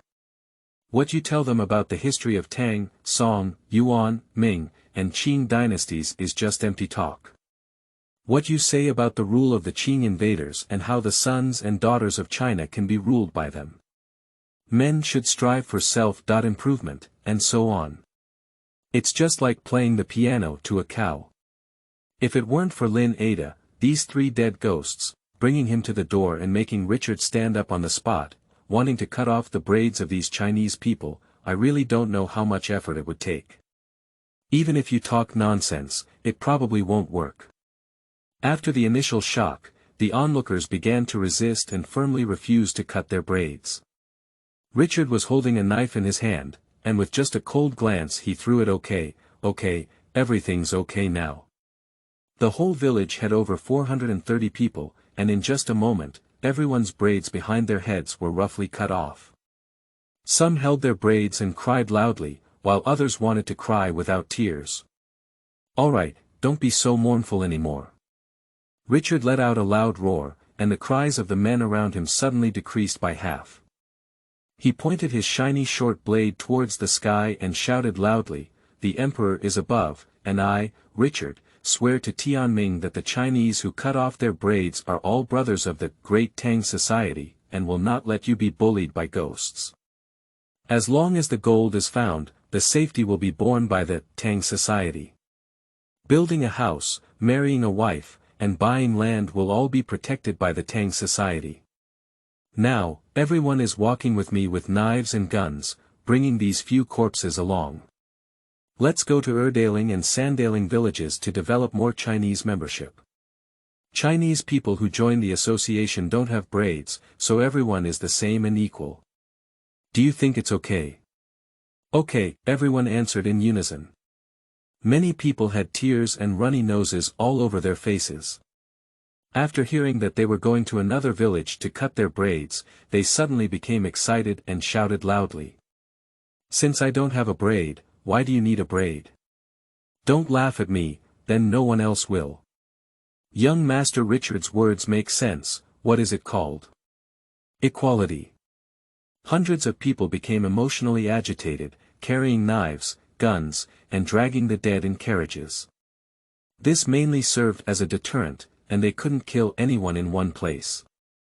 The crowd followed Richard and others towards the direction of Erdaling village deep in the valley, full of momentum. In the Grape Valley, the village where Richard is located is called Taudaling village, followed by Erdaling, Sandaling, Sidaling, and Wudaling, all separated by a continuous mountain range, totaling 5 villages. Most of these 5 villages are predominantly Chinese residents, with a small number of Mexican Native Americans, including about 1,400 Chinese and over 550 Mexican Native Americans. Continuing deeper into the valley, there are several indigenous Native American tribes, totaling about 3,000 to 4,000 people, who live their own lives in seclusion and rarely interact with white and Chinese people. Only when exchanging goods will both parties come into contact. The more than 400 people led by Richard were really in a big battle. After arriving at Erdaling village, they first laid out 4 corpses in the village, attracting old and young men to come and watch. After that, everyone began to cut their hair with rough and direct actions, without any reason, and the efficiency was quite fast. At dusk the last Wudaling village has also completed the feat of cutting braids, and the number of lewd people gathered has reached over 1,000. Among them, more than 100 strong young men joined the armed cavalry of the Great Tang Society, on the spot, which was the power that Richard initially mastered. Richard took all these young men to Taudaling village and killed 1 cow and 2 sheep that evening. He held a grand bonfire dinner to celebrate the establishment of the Tang dynasty. Everyone kept arguing until late at night, singing and dancing to vent their excess energy. The next day, bright light shone through the window frames into the room. Getting up from the warm bed, Richard's head felt drowsy, with a hint of alcohol still lingering. Scotch whiskey is indeed strong enough. Last night, he deliberately stayed awake and even inspected the surroundings until the end. He didn't rest until around 2 or 3 in the morning, but he still drank too much. After rinsing with cold water, the whole person becomes energized. I took a turn inside and out of the wooden house on the other side of the room. Several people responsible for guarding were sleeping soundly last night, and more than 10 horses had been taken away to graze on the fresh and tender grass on the nearby hillside. Other people, led by Dai Changfu and others, are running along the village road, forging a strong physique, which is an essential quality for Tang dynasty gunmen. Next step, we also need to make some stone locks, stone poles, wooden dummy, and other equipment to make training more regular. By the way, we also need to find a good military instructor. What Richard wanted was not a group of rabble, but a powerful, Great Tang Society gunmen, so militarized training was the only way, and there was nothing to say about it. There are also over 100 people who need to establish a stronghold. He looks up, left and right, and his gaze is fixed on the high hills on one side of the village entrance. This gentle hill is about 130 meters high, with a distance of 70.80 meters from the village entrance road. It is a must-pass area for entering the Grape Valley, backed by the open terrain of the red oak forest. Standing at the entrance of the yard, Richard immediately fell in love with this place. Well, the first armed stronghold of the Tang society should be set up here. Although it is closer to the village, there are no other conditions to consider. Building an armed base is not a small matter. At the very least, the wall facing outside the valley must be very sturdy, built with blocks of stone to withstand artillery bombardment. San Francisco is an important city for shipping and trade on the west coast of North America, with frequent sailing ships, many of which are cargo ships from the Caribbean Sea in Central America, and even as far away as the Luzon Islands and the northern continent of China. Front-bore artillery is a common and powerful weapon. As long as you have money, you can easily buy over 100 cannons. This is not a joke. After some consideration, Lee realized that the project was too large and needed to be considered in the long run. Now it's a top priority. Richard glanced at the dead body of Fuges outside the wooden fence, which had stiffened overnight. The exposed hands showed purple-black patches of corpse, curling up like chicken claws. This thing cannot continue to stay here. Today, we will arrange to bring the remains and exchange them for a bounty in Fangchao grassland, while also checking if there are any talents who can build the camp. In this respect, the British and Spanish are both experts, and the countless castles and fortresses they have built around the world have withstood hundreds of years of wind and rain, with a much higher level of skill than Chinese workers. Not to mention anything else, the Spaniards built huge domes. In the era without steel and cement, a semi-circular dome could be built with just bricks. Even dozens of people standing on it won't collapse, relying on the principles of mechanics to evenly distribute the weight of the dome onto the surrounding stone ring beams. Chinese workers can't do this. And the 3 Lin Ada people who were killed in public yesterday were members of the Chinese Guild Agreement Hall. Lin Ada is still some kind of second-root incense master. Although the body was buried, the matter is not over. Agreement Hall is a notorious human trafficking group that sells piglets and pig flowers on a large scale between Guangdong, Guangxi, and North America for huge profits. It also opens brothels for Chinese women in San Francisco to earn some hidden money. In the mouths of people in the martial arts world, piglets are Chinese laborers, and pig flowers are mainly young women who are lured, kidnapped, and forcibly bought. Most of them are beautiful and charming, so they are called pig flowers. The Agreement Hall is a martial arts gang specialized in this business. They abducted and sold a large number of women in Guangzhou for 15.20 taels of silver per woman, and then sold them to San Francisco for a maximum price of $800, which was simply a huge profit. According to the San Francisco Evening News, it is estimated that from the end of 1842 to 1845, there were approximately 420 women sold by the Protocol Hall, with a profit of at least 150,000 taels of silver. This kind of black and evil gang force will never watch their own people be killed. The news will not be spread for the next 1 or 2 days, but at most for 3 to 5 days. So many people have seen it, it's impossible to keep it hidden. It's also a big trouble. Richard was not afraid of trouble. He also lived in the new town of San Francisco with over 1,200 Chinese people, most of whom worked in workshops, a small number of gold diggers, and some women from romantic places and gatekeepers. He would eventually incorporate the Chinese there. The problem now is that he is also afraid of being shot black. A typical Western cowboy duel scene is where 2 people stand in front of each other, at a distance of 30 to 40 meters, in a fair draw to determine the winner. In fact, in this wild and chaotic Western region, the vast majority of cowboys do not follow any rules and die with black guns behind their backs. End of this chapter. Chapter 7. The Crowd of Crowds. You are listening at novelfull.audio. Chapter 7. The crowd of crowds. Richard was breathing in the fresh morning air outside the wooden house, taking a walk back and forth while calculating his thoughts. Gazing at the clear and jade belt-like river passing through the valley, on the verdant grassy slopes of the shore, the early spring wildflowers bloom in various colors, and the mood is very happy. This invincible scenery, a safe mountain villa by the water. Just thinking about it, Richard saw a four-wheeled carriage approaching in the distance, carrying a full load of goods. Sitting on the carriage were two middle-aged men, one fat and the other thin, so he stopped to wait. Fatty is a famous wealthy man in the village, with a white face and a particularly festive smile. His name is Guy Wangshan, and he truly deserves a good name. He made a fortune by gold mining last year. He secretly returned to the village without being discovered by the white people, then bought a ranch, built a house, married a woman, and had over 300 cows and dozens of sheep at home, making him one of the most outstanding few people in the village. Mal Yen Thin is a destitute scholar named He Daozhai.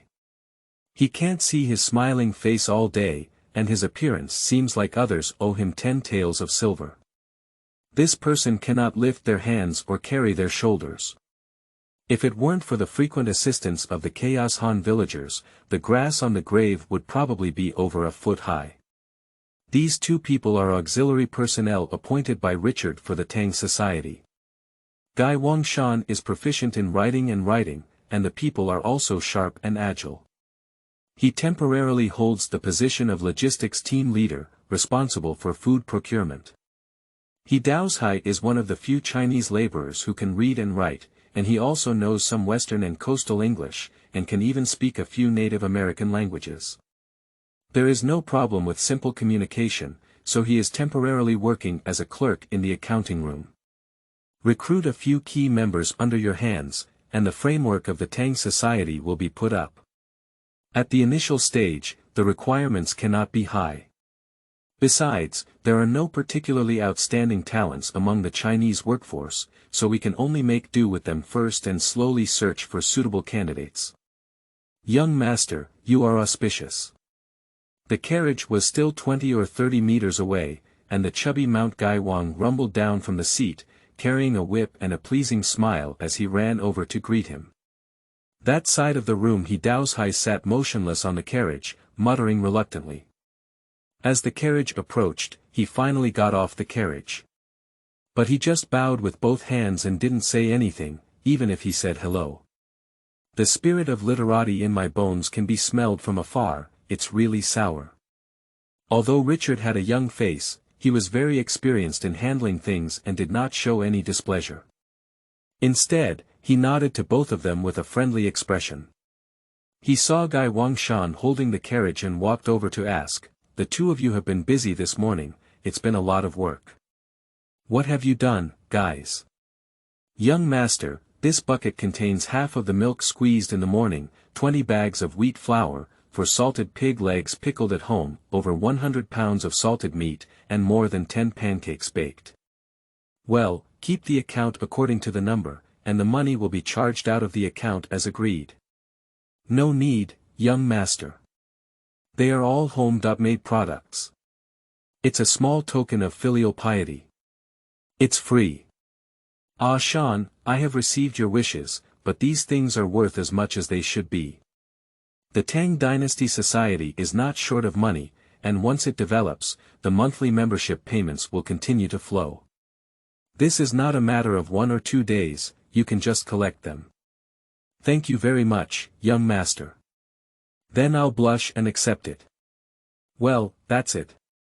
Also, relying solely on your family's output is not enough for the Tang Dynasty to have so many brothers' food and drink.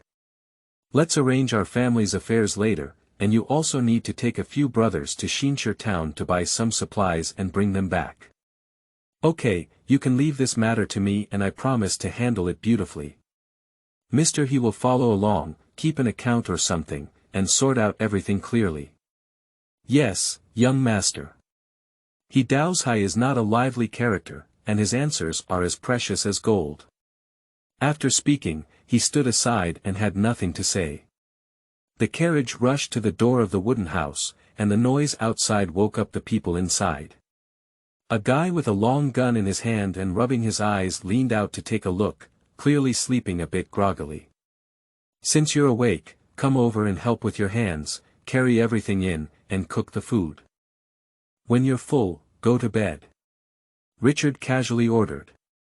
"Oh, I got it, young master will be here soon," this guy responded, and his head shrank back. Then there was a commotion in the room, and the people who had just returned to the room kicked all their sleeping companions awake, one by one rubbing their sleepy eyes and coming out to help.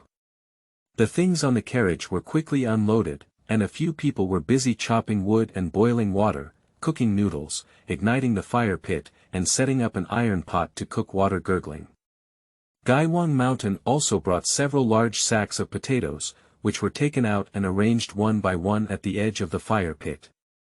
They were covered with some grass and wood ash, and the remaining heat of the firewood quickly cooked the potatoes.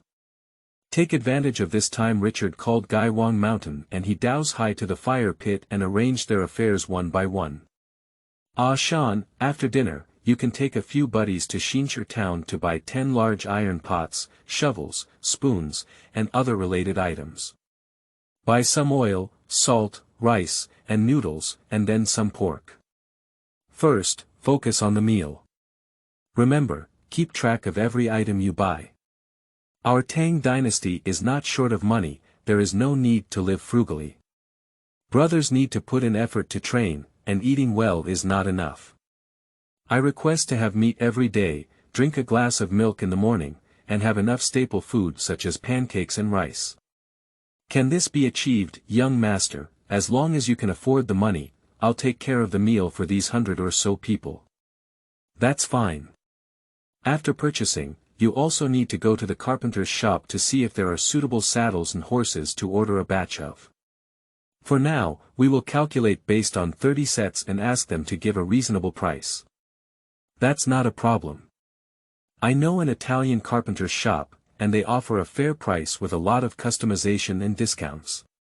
This is not over yet. Finally, you need to go to the blacksmith's shop and buy some hammers, steel chisels, saws, axes, and other things that can be used to cut mountains and stones. Take 20 or 30 of them each, and by the way, there are also long iron nails and ropes.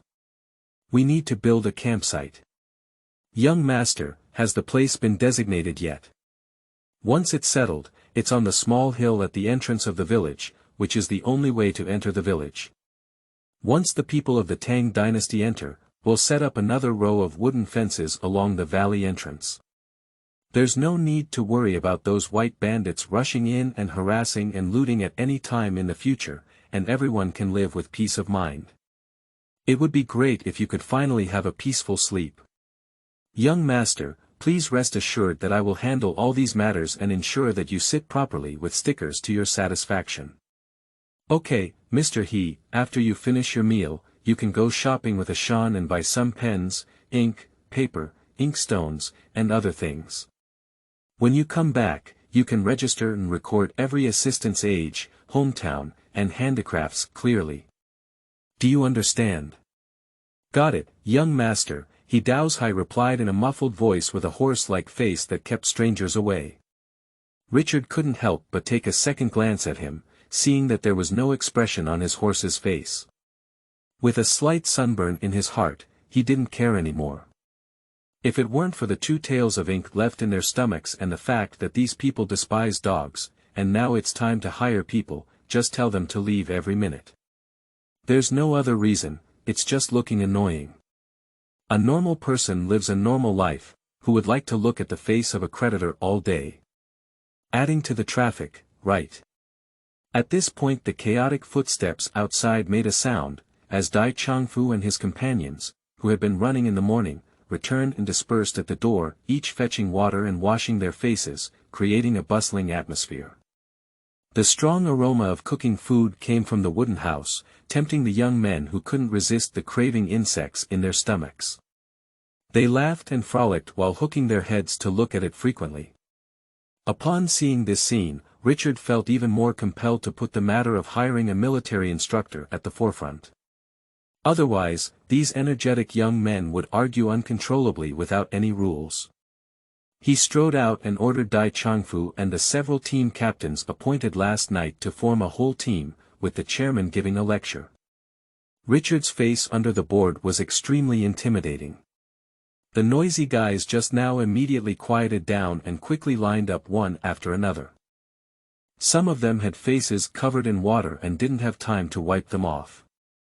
Standing at the edge of the wooden house corridor, Richard's gaze swept over the team members, his dissatisfied expression becoming increasingly intense, invisibly bringing tremendous pressure to everyone present, and the atmosphere became more solemn. The problem is indeed significant from the perspective of the queue alone. The queue stands unevenly, with varying heights. From the side, it looks like a winding snake, rather than a neat and uniform row. Wearing a variety of strange things, some people are wearing Qing-style coats, some are wearing dirty curled suits, some are still wearing animal skin jackets, and there are all kinds of them.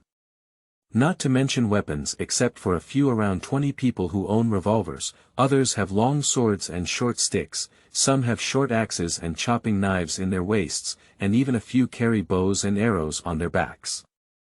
What is this, not a mob? Richard's sharp gaze scanned the whole room, and after a moment's pause, he began to speak harshly with a stern expression. To be honest, I am not satisfied with the current state of the horse team. It is chaotic like bandits, with a big problem. This is not the Tang Dynasty horse team that I want. Given that the current personnel are not fully equipped, there are a lot of training issues, and there are no simple rules. The next step is to hire a military instructor for training, install a bridle for the wild horses, and set rules for you wild boys. Say hello in advance so that everyone can be prepared. The Tang Dynasty horse caravan is not a mob, but a group with combat effectiveness and strength, in order to establish a foothold in this wild western region and fulfill the arduous mission of protecting Chinese gold diggers. The armed cavalry team was founded, and everything started from scratch. After proper training, confident and capable team members can challenge the team captain, with the capable leading and the mediocre leading. Those who are confident enough to defeat me as the president, as long as they become team leaders, are qualified to take on challenges. As long as you defeat me, you will be the president. How about? Do you have the confidence to challenge like this, there? The crowd below responded in a chaotic manner, their voices neither loud nor neat, clearly indicating a lack of confidence. Challenge the team leader, I can give it a try. Challenge the big dragon head, then forget it. We want to live for another 2 years. We know how many bowls of dry rice we can eat, but if we have the courage, we wouldn't dare to challenge the big dragon head. Yeah, that's Shouxingdong's thatched cottage. Seeking death. The response from the team, one in the middle and one in the west, especially the last sentence, made everyone burst into laughter. See this scene. Richard had no choice. The Great Wall was not built in a day, and could only be planned slowly. So he waved his hand and commanded. The first team lined up to enter the house for dinner, the second team waited, and the third and fourth teams temporarily disbanded for free activities, waiting for the announcement of the meal. The pots, bowls, ladles, and pots for eating are all mixed up, and these 100 or so people can only make and eat in 2 portions. Oh! A burst of heartfelt cheers rang out, much louder than the answer just now. Richard walked into the room with a bitter smile and a shake of his head. The effectiveness of the officer's lecture was debatable. Anyway, at least these young men were full of vitality and had strong plasticity. End of this chapter. Chapter 8. Captain William Richardson. You are listening at novelfull.audio. Chapter 8. Captain William Richardson. After training, this group of people are much more composed, neither shouting nor running around, honestly queuing up to prepare for dinner. Each person is given 2 roasted potatoes in the fire pit, 1 piece of cake, a large bowl of beef offal soup, and finally a cup of hot milk. Everyone's stomachs are round and warm. Wherever Chinese people go, they will maintain their unique dietary habits. While beef offal soup is not included in white people's recipes, it is a delicacy on Chinese dining tables. After a large pot of beef offal soup was divided, the washed and chopped beef offal was poured in again, and boiled with water, which was prepared for the next wave of diners. Pour out more potatoes from the burlap bag, row them one by one in the fire pit, cover them with plant ash, and use the heat of the fire pit to slowly bake them until cooked. Richard didn't care about these trivial matters. He was dining in his own room, with the same large bowl of beef offal placed on the table, sprinkled with some Mexican chili peppers and pepper powder, and ate the pancake with a sizzling aroma. After finishing the meal, Richard arranged for more than 20 men with guns and horses to patrol the gold mining area by the American River. Starting from today, the Tang Dynasty Society should officially fulfill its responsibility to protect Chinese gold diggers, stop white oppression and looting, and safeguard the interests of Chinese gold diggers. How can one collect money without doing anything? The prices in San Francisco are unusually high due to the influx of a large population. Bread, cheese, butter, rice, beer, and other items are more than 2.3 times more expensive than in other places. The most expensive thing is women. Cowboys are having fun with a white waitress in a bar, even a chubby woman like a beer barrel costs at least $10. The Chinese brothel therapy in Newtown costs at least $15 to find a girl, and even $25 to find a beautiful top girl, which is equivalent to 1 ounce of gold. Referring to the current era, the monthly income of ordinary workers in other parts of the United States is between $20 and $25, indicating that this is an industry that is even more profitable than robbery.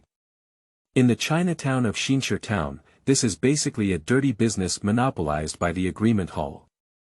They make huge profits by trafficking and plundering women. Behind the women who rely on the door to make fun of them, there are bloodstains and tears of the kidnapped pig flower. Some pig flowers choose to swallow opium or commit suicide by throwing themselves into the sea in order to avoid receiving guests. Some even flee to the mountains in snow, freezing their feet and hands. These poor women only seek death. Even if Lin Ada and others don't come knocking on his door, Richard won't let go of these scoundrels who oppress their fellow countrymen like the Protocol Hall. However, this matter is not an urgent matter. Some people were arranged to patrol the gold mining area, and the rest could not be idle. Except for a few assistants who followed Gaiwang Mountain to purchase materials in Xinshe Town, Dai Changfu took the remaining people to nearby mountains and forests to cut down logs and prepare to build houses and camps. Richard randomly picked 2 gunmen to follow, and in the morning he was going to the grassland to collect the bounty, squeezing out the last bit of Ferguson's benefits. The grassy area is very close to the Grape Valley, just a few minutes on horseback. Under the bright sunshine, the grassy land nestled among the hills is like a small town in England, with heavy Norman-style buildings exuding a strong British charm. These houses have towering ridges and chimneys. In winter, family members sitting by the warm fireplace, chatting and drinking hot tea, can fully enjoy the fun of life.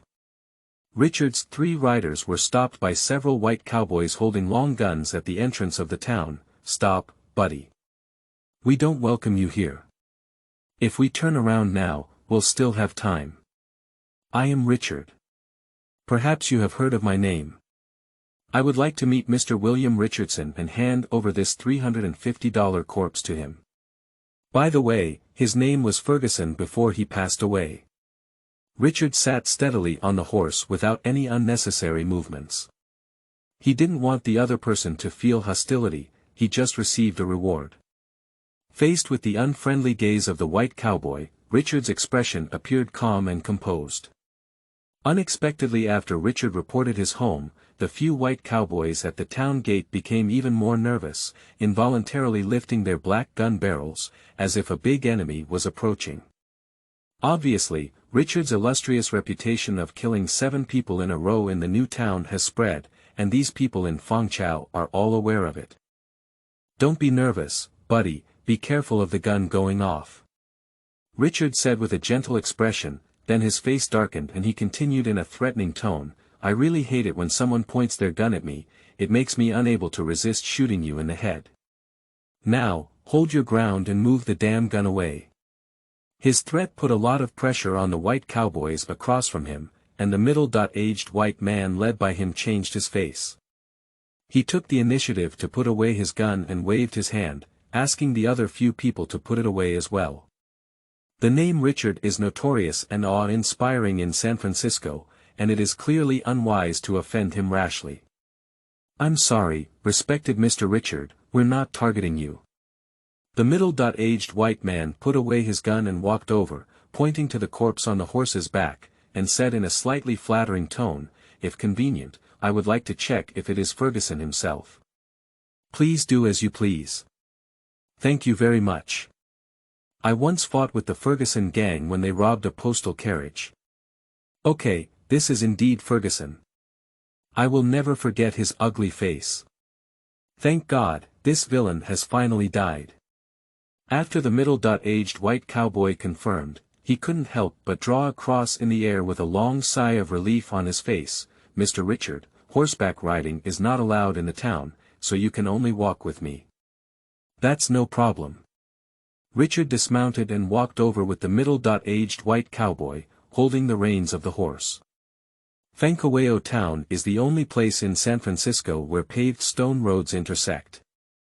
The center of the town is the Christian church, and the town office and post office are also located here. There is also a sizable grocery store that sells various daily necessities and production tools. Through the shop window, Richard saw several shiny guns hanging in the grocery store, along with the pickaxes for gold mining. On the streets of Fangchao, there were dozens of white people coming and going, both men and women, all of whom couldn't help but cast their gaze towards Richard and others with some curiosity. There were two young and beautiful white girls standing across the street, with a curious expression in their eyes, staring intently at Richard. Richard lowered his head very gentlemanly and paid his respects with his hand on the cowboy hat, walking forward without stopping. "That's Captain William's daughter, Mr. Richard." "Are both of them?" "Captain William has 4 daughters. Only the eldest daughter is married. These are Selina, the 3rd daughter, and Linda, the 4th daughter. They are a pair of lovely sisters flowers in Fangchao. You're right, it's really beautiful." A few people arrived at the entrance of the town office, and 2 people in suits had already greeted them. The elderly man with gray hair was Captain William Richardson. This is a typical Englishman with a stereotypical face and a prominent eagle nose. His year-round sea life has given him a healthy bronze complexion. He holds a sophisticated cane in his hand and looks over with a haughty expression. In contrast, Scottish businessman Russell appears more amiable, at least able to maintain a gentlemanly demeanor on the surface, without appearing distant from others. "Oh, Fergus, this villain, has finally gone to hell. Poor George can finally rest in peace, thank goodness." Russell confirmed around the body, with a look of great revenge on his face. He took the initiative to reach out and shake hands with Richard, saying gratefully, "I know you, Richard, the patron of Chinese gold miners." A great cowboy. I heard your marksmanship is extremely deadly, and the Upper California region needs bounty hunters like you." "Thank you for your compliment, but I am more concerned about getting the bounty." "That's no problem, buddy. You can get a total of..." Let me calculate 2 bounties, which are $570. "Hear this number?" Richard whistled happily, which was much more than the original $350. "Mr. Russell, can I know who is so generous?" "There are 2 bounties on Ferguson's body. One is a bounty issued by the Sacramento Post Office, totaling $350. This thug once robbed a postal carriage twice, causing 3 deaths and 2 injuries. There is also a bounty paid by George's widow, totaling $220, demanding that Ferguson be killed. May the deceased rest in peace." Richard pretended to draw a cross on his chest as a sign of mourning. In fact, he neither believes in God nor knows old George's widow, and the only thing that can make him happy is more dollars than expected. At this moment, William Richardson, who had not spoken for a while, interjected, "Young man, I heard you're looking for me." Yes, Mr. Richardson, my actions have offended Sheriff John the Elder, who belongs to John Sutter and may cause some trouble, but I will take care of it. Come in and talk, young man. I have some great coffee here, we can have a drink. Thank you. Although Captain William Richardson and John Sartre are both white, one is British, one is Swiss, one speaks English, and the other speaks German, and they can't pee in a pot at all. These two people have a deep conflict.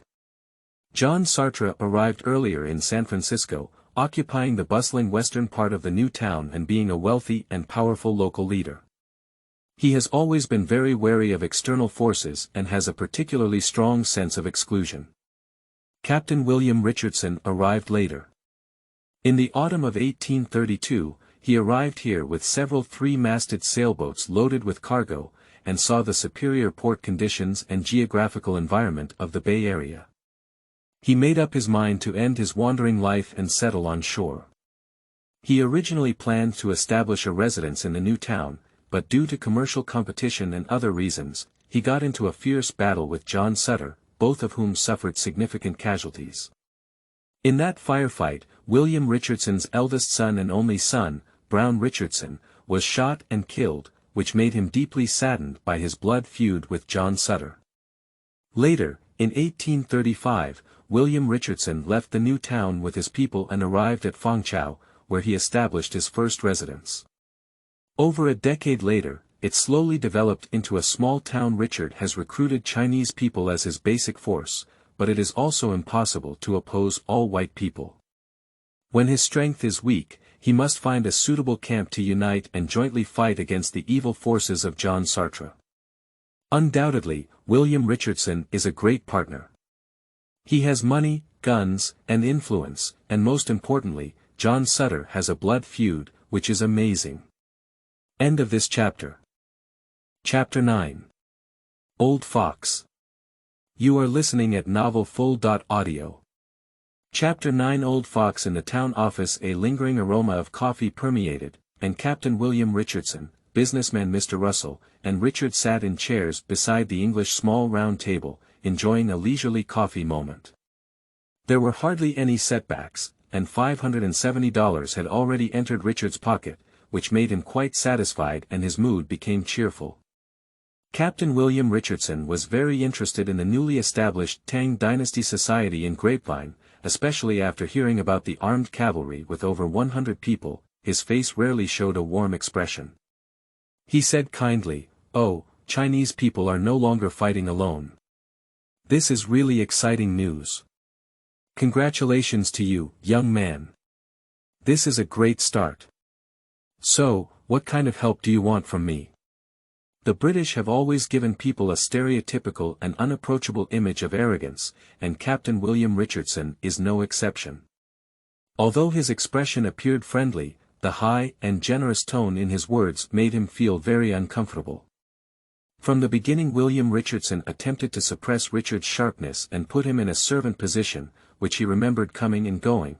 Chinese people are all beggars and laborers, even if they gather some rabble, they still cannot stand the stage. Although Richard's face was young, he had a mature soul and would not be dominated by the other party's voice. He calmly took a sip of hot coffee and said, "Mr. Richardson, when I came to collect the bounty, I had already arranged for someone to go to the new town to purchase some necessary supplies, such as saddles, ropes, axes, and other things. For the help you mentioned, I would rather call it cooperation. The Tang dynasty needs to purchase a large amount of supplies worth tens of thousands of dollars, which are just two options. New towns or fragrant grasslands. From a certain perspective I think you will need more of the power of the Tang dynasty. Now that we have an armed cavalry of 110 people, there may be 200 or even 300 people in a few months." Isn't that attractive? Upon hearing Richard's words, Captain William Richardson's eyes suddenly lit up, then he picked up his coffee cup and took a light sip, not in a hurry to answer, as if digesting the important information. Russell, who sat beside him, couldn't help but be the owner of the Fangchao grocery and a captain under William Richardson. "Hi Richard, I like your adventurous spirit of daring to challenge everything. We should talk about it." The Russell grocery can meet all the supplies you need, even more than you imagine. I need high-quality revolvers and some flint rifles, which would be even better if I could get them for military use. In addition, I also need some horses and corresponding equipment, and most importantly, a senior military instructor to set the rules for the young men. Oh. Little case, how about I arm your cavalry to the teeth and find you a Frenchman? This old man used to be an officer in Napoleon's armored cavalry regiment. You know, he was once the strongest cavalry in the world, following Napoleon throughout Europe. Unfortunately, after the Battle of Waterloo, these Frenchmen were all unemployed and living a very miserable life. Russell gave a happy snap of his finger and agreed in one gulp.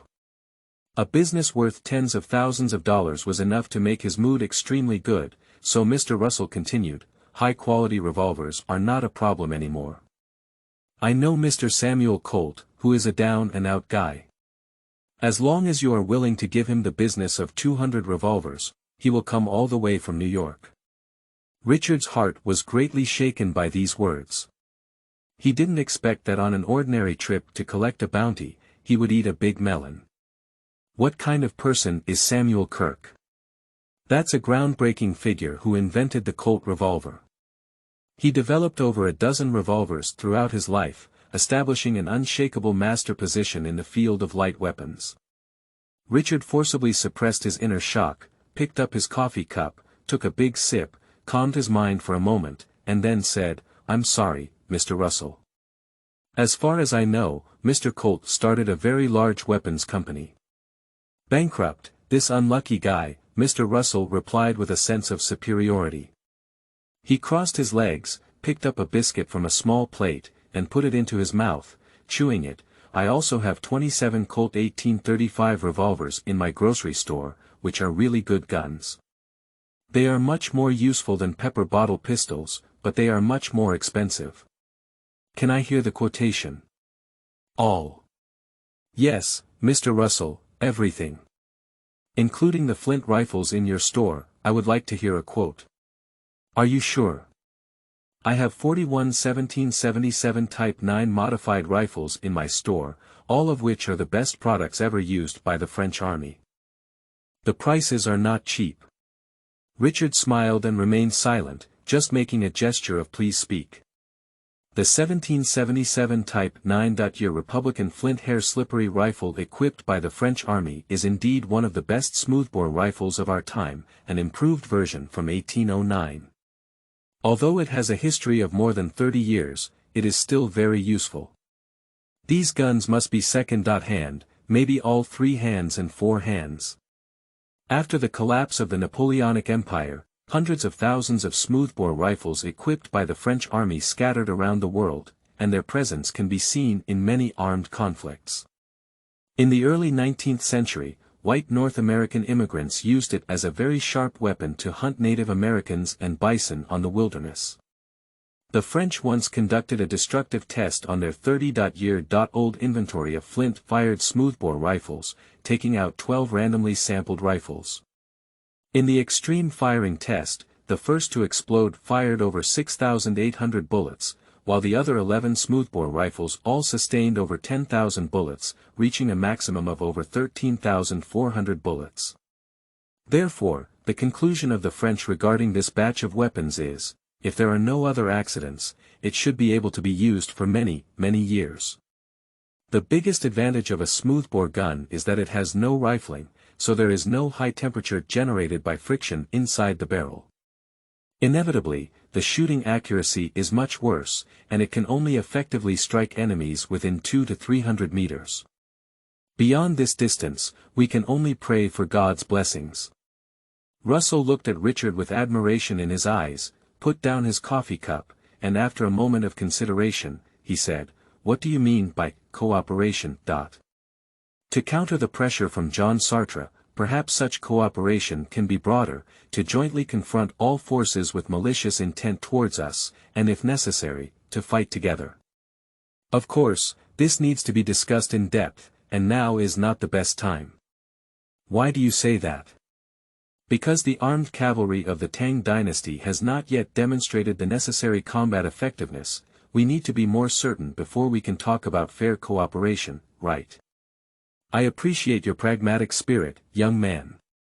Russell's expression also turned serious as he glanced at Captain William Richardson, intentionally or unintentionally.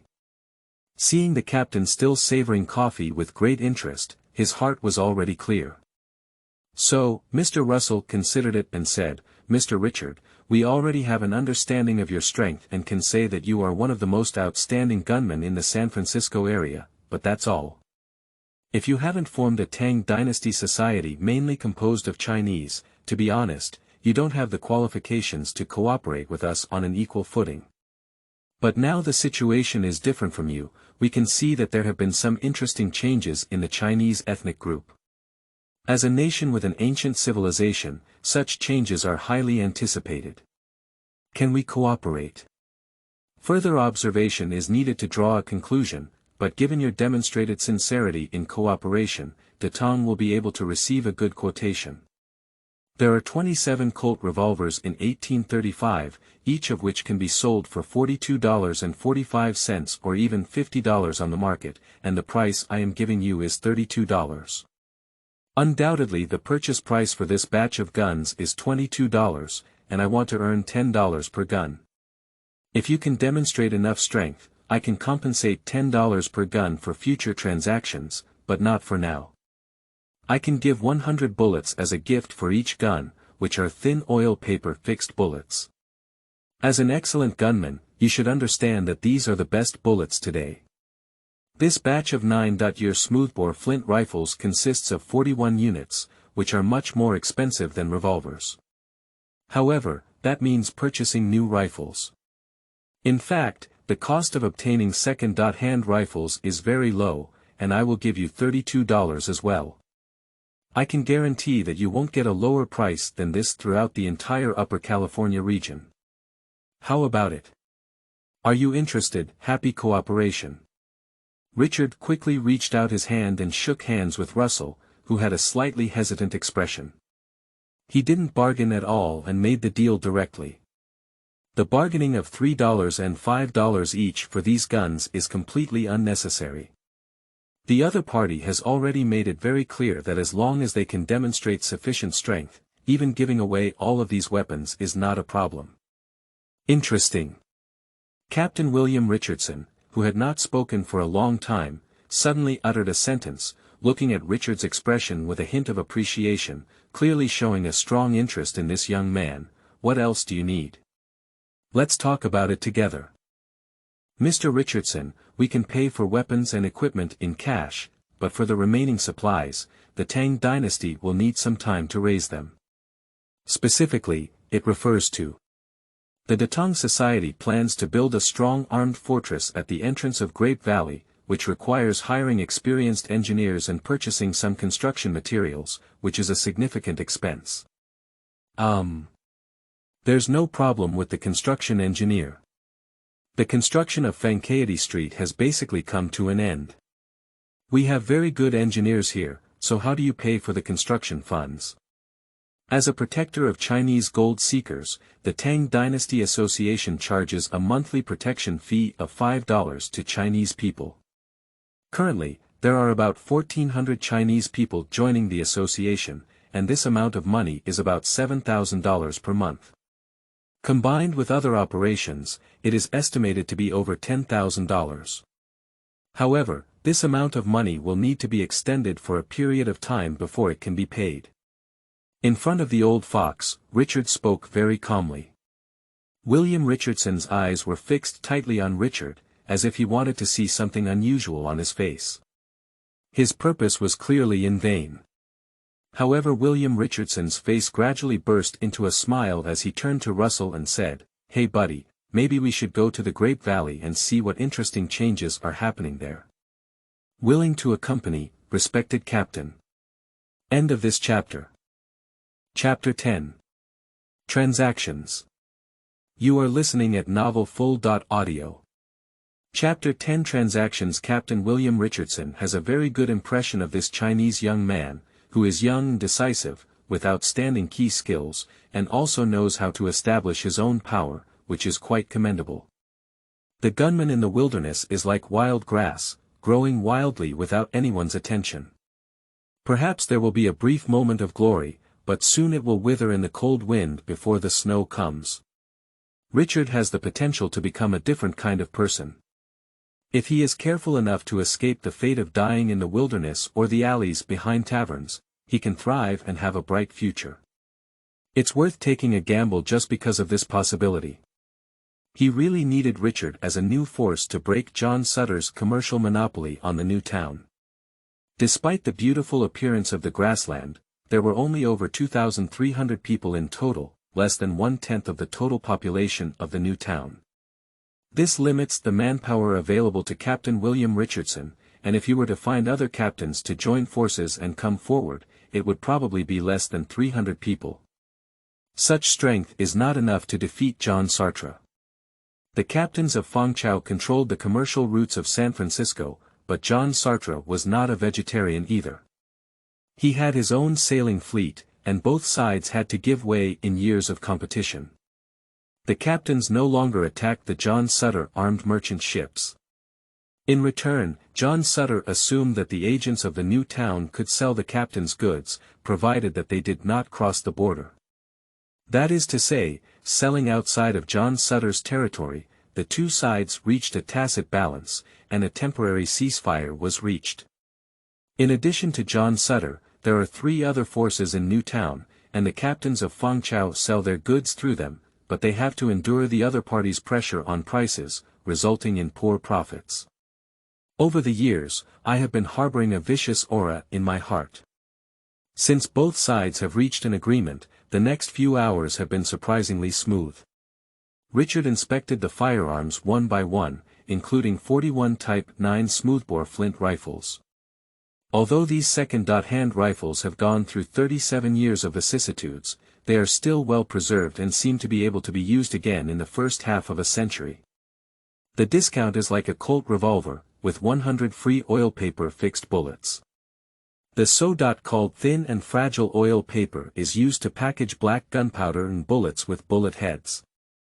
When in use, there is no need to tear open the thick oil paper packaging with teeth, pour out the black powder, and then put the bullet into it to compact, eliminating these steps. Thin oil paper fixed ammunition can be directly inserted into the gun barrel. Under pressure, the fragile oil paper package shatters and exposes black gunpowder.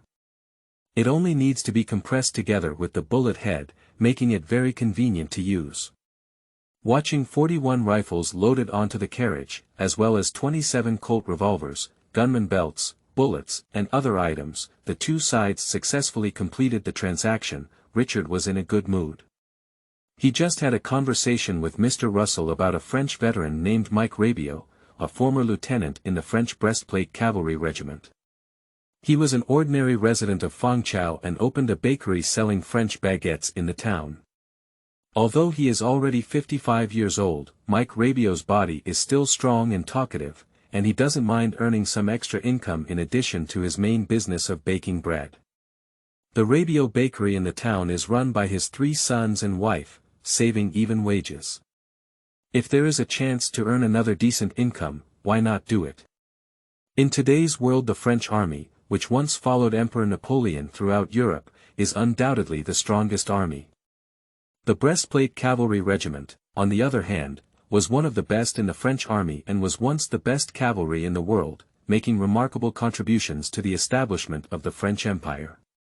Time flies by. The once glorious Second Empire of France has come to an end, but this group of French veterans who have experienced war are still old and sturdy. The Prussian army, represented by the Junker military aristocracy, had suffered enough from the French during years of warfare. Prussian officer Decker once said with lingering fear, if the trajectory of the bullet was an arc, the French might rely on ordinary charges to shoot 1,000 steps, 732 meters, away. The French are experts in this field. They can injure our officers and soldiers, but we don't know where the bullet came from. In general, a smoothbore rifle under flat fire conditions can effectively strike enemy targets at a distance of 200.300 meters. The Infantry Handbook, published in 1807, introduces. The effective range of a rifle for flat fire can be estimated to be 260 meters, beyond which shooting is uncertain. At half the distance, the shooting effect is particularly outstanding. At a distance of 100 meters, infantry should aim at the target's knees. Target at a distance of 200 meters, shoot at the waist. Target at a distance of 300 meters, shoot at the enemy's head. Target at a distance of 400 meters, aim 32.5 centimeters, about one head, above the enemy. During his conversation with Richard, Mike Rabio openly threw out these hard goods and was familiar with the strict military regulations of the French army. During their conversation, Mike Rabio spent most of the time boasting, and it was evident that this old man was very interested in the position of military instructor, with a high monthly salary of $85. Okay, I really appreciate your rich professional knowledge, and that's exactly what we need. Welcome, Coach Mike Rabio, and join the big family of the Tang Society. I am very honored about this, Mr. President. You can call me Richard. You can also call me Mike. So, have a pleasant cooperation. Coach Mike. Richard took the initiative to extend his hand and shook it with the other person's calloused hand. Not to mention, Mike Rabio's hands were as strong as iron pliers. He was more of a blacksmith than a breastplate cavalry officer holding a sword. Richard asked curiously, but he didn't expect it to be true. Mike Rabio was born into a family of blacksmiths in Gongbin. He worked with his blacksmith father from a young age until he was admitted to a priest school in his youth, and thus embarked on the path of a professional military officer. After immigrating to North America, Mike Rabio returned to his old job. Not to mention anything else, the toaster at Rabio Bakery is his own masterpiece. Dear Mr. Richard, your goods are all packed and Russell Grocery is responsible for delivering them to your home. Don't worry, as long as I have the goods here, I will give you a discounted price. Russell walked over with a smile as he saw the carriage tightly tied. Richard placed his hand on the brim of his hat as a gesture of gratitude. Thank you, Mr. Russell. I am very satisfied with this transaction and it was a pleasant experience. I look forward to deepening our cooperation with Fengchao in the future. I also welcome you to visit Grape Valley at any time. Thank you for the invitation, Mr. Richard. Russell suddenly thought that the other party seemed to need experienced architects, so he turned his gaze to Captain William Richardson standing aside. Captain William Richardson understood his meaning, took 2 steps forward, patted the tightly tied 4-wheeled carriage, and said, "Let's take these goods back first, young man. The architect should be having fun in Xinshe town. When he comes back, I will let him find you. Maybe. You can level the site first, it's not difficult. So our in-depth cooperation. Don't worry about these days. As long as Datong shows enough strength, it's not a problem to need any supplies. Let's give the other party some time." Okay, I agree with your proposal. Time is approaching noon. Richard no longer delayed, politely bid farewell to Captain William Richardson, and the 7 of them returned to the Grape Valley. Although the journey was not far, Russell Grocery still dispatched 2 security gunners to deliver goods with the coachman, and with the addition of military instructor Mike Rabio, the team on the return journey grew to 7 people. After more than 10 minutes the group had just arrived at the valley entrance when they saw many people gathering in the distance, as if there had been some conflict. This made the 2 white gunmen escorting the goods nervous, immediately loading bullets into the guns, preparing to respond, and asked in a hurried tone, "Young Master Richard, should we escort the goods back first to avoid?" The white gunman did not say the following because the carriage was too late to turn around. The group of people with fierce faces gathered around the valley mouth, about 15 or 16 riders, were spotted escorting a carriage by Richard and his group. They immediately split out half of their men and flew over, quickly surrounding Richard and his group. These people, Richard, were all Chinese gunmen wearing gray-black jackets, riding high horses with revolvers inserted in their waists and swords, with a rebellious expression on their faces. Needless to say, one can already guess 8 or 9 points. This group must be the thugs of the Agreement Hall gang. They came here for Lin Ada and his 3 companions yesterday. I didn't expect the news to leak out so quickly. It seems that this matter is difficult to resolve.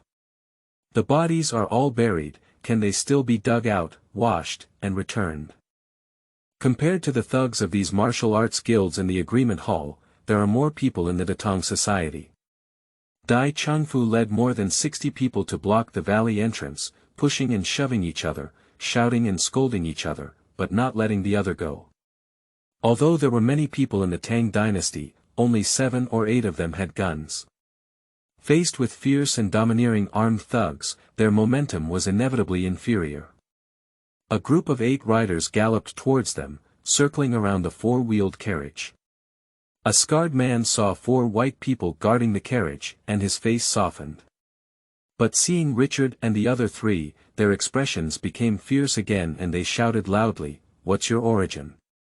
What kind of goods are you delivering? Please provide your name. I don't know what to call this hero." A certain family does not change their surname or name. Lin Zhanhao, the eldest brother of the North American branch of the Agreement Hall, is called Hauga by friends in the martial arts world. We are here for the brothers in the guild.